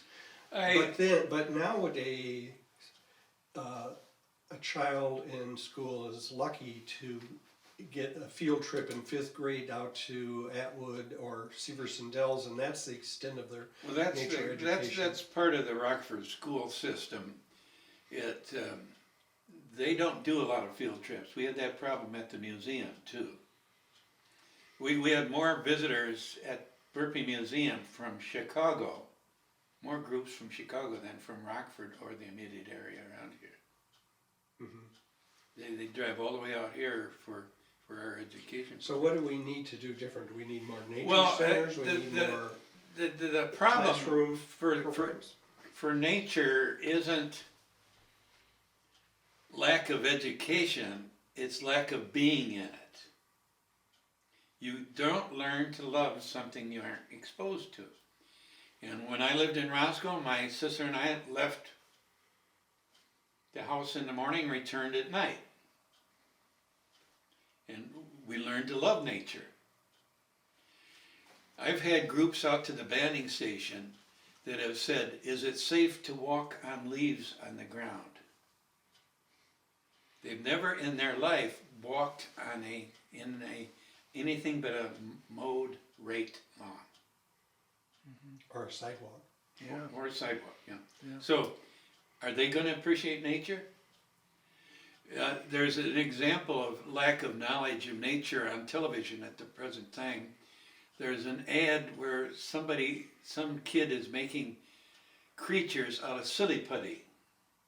And he's got a snail, and the snail's got antenna, but it's got its eyes down here on its head, where the snail's eyes are up on the top of the tentacles.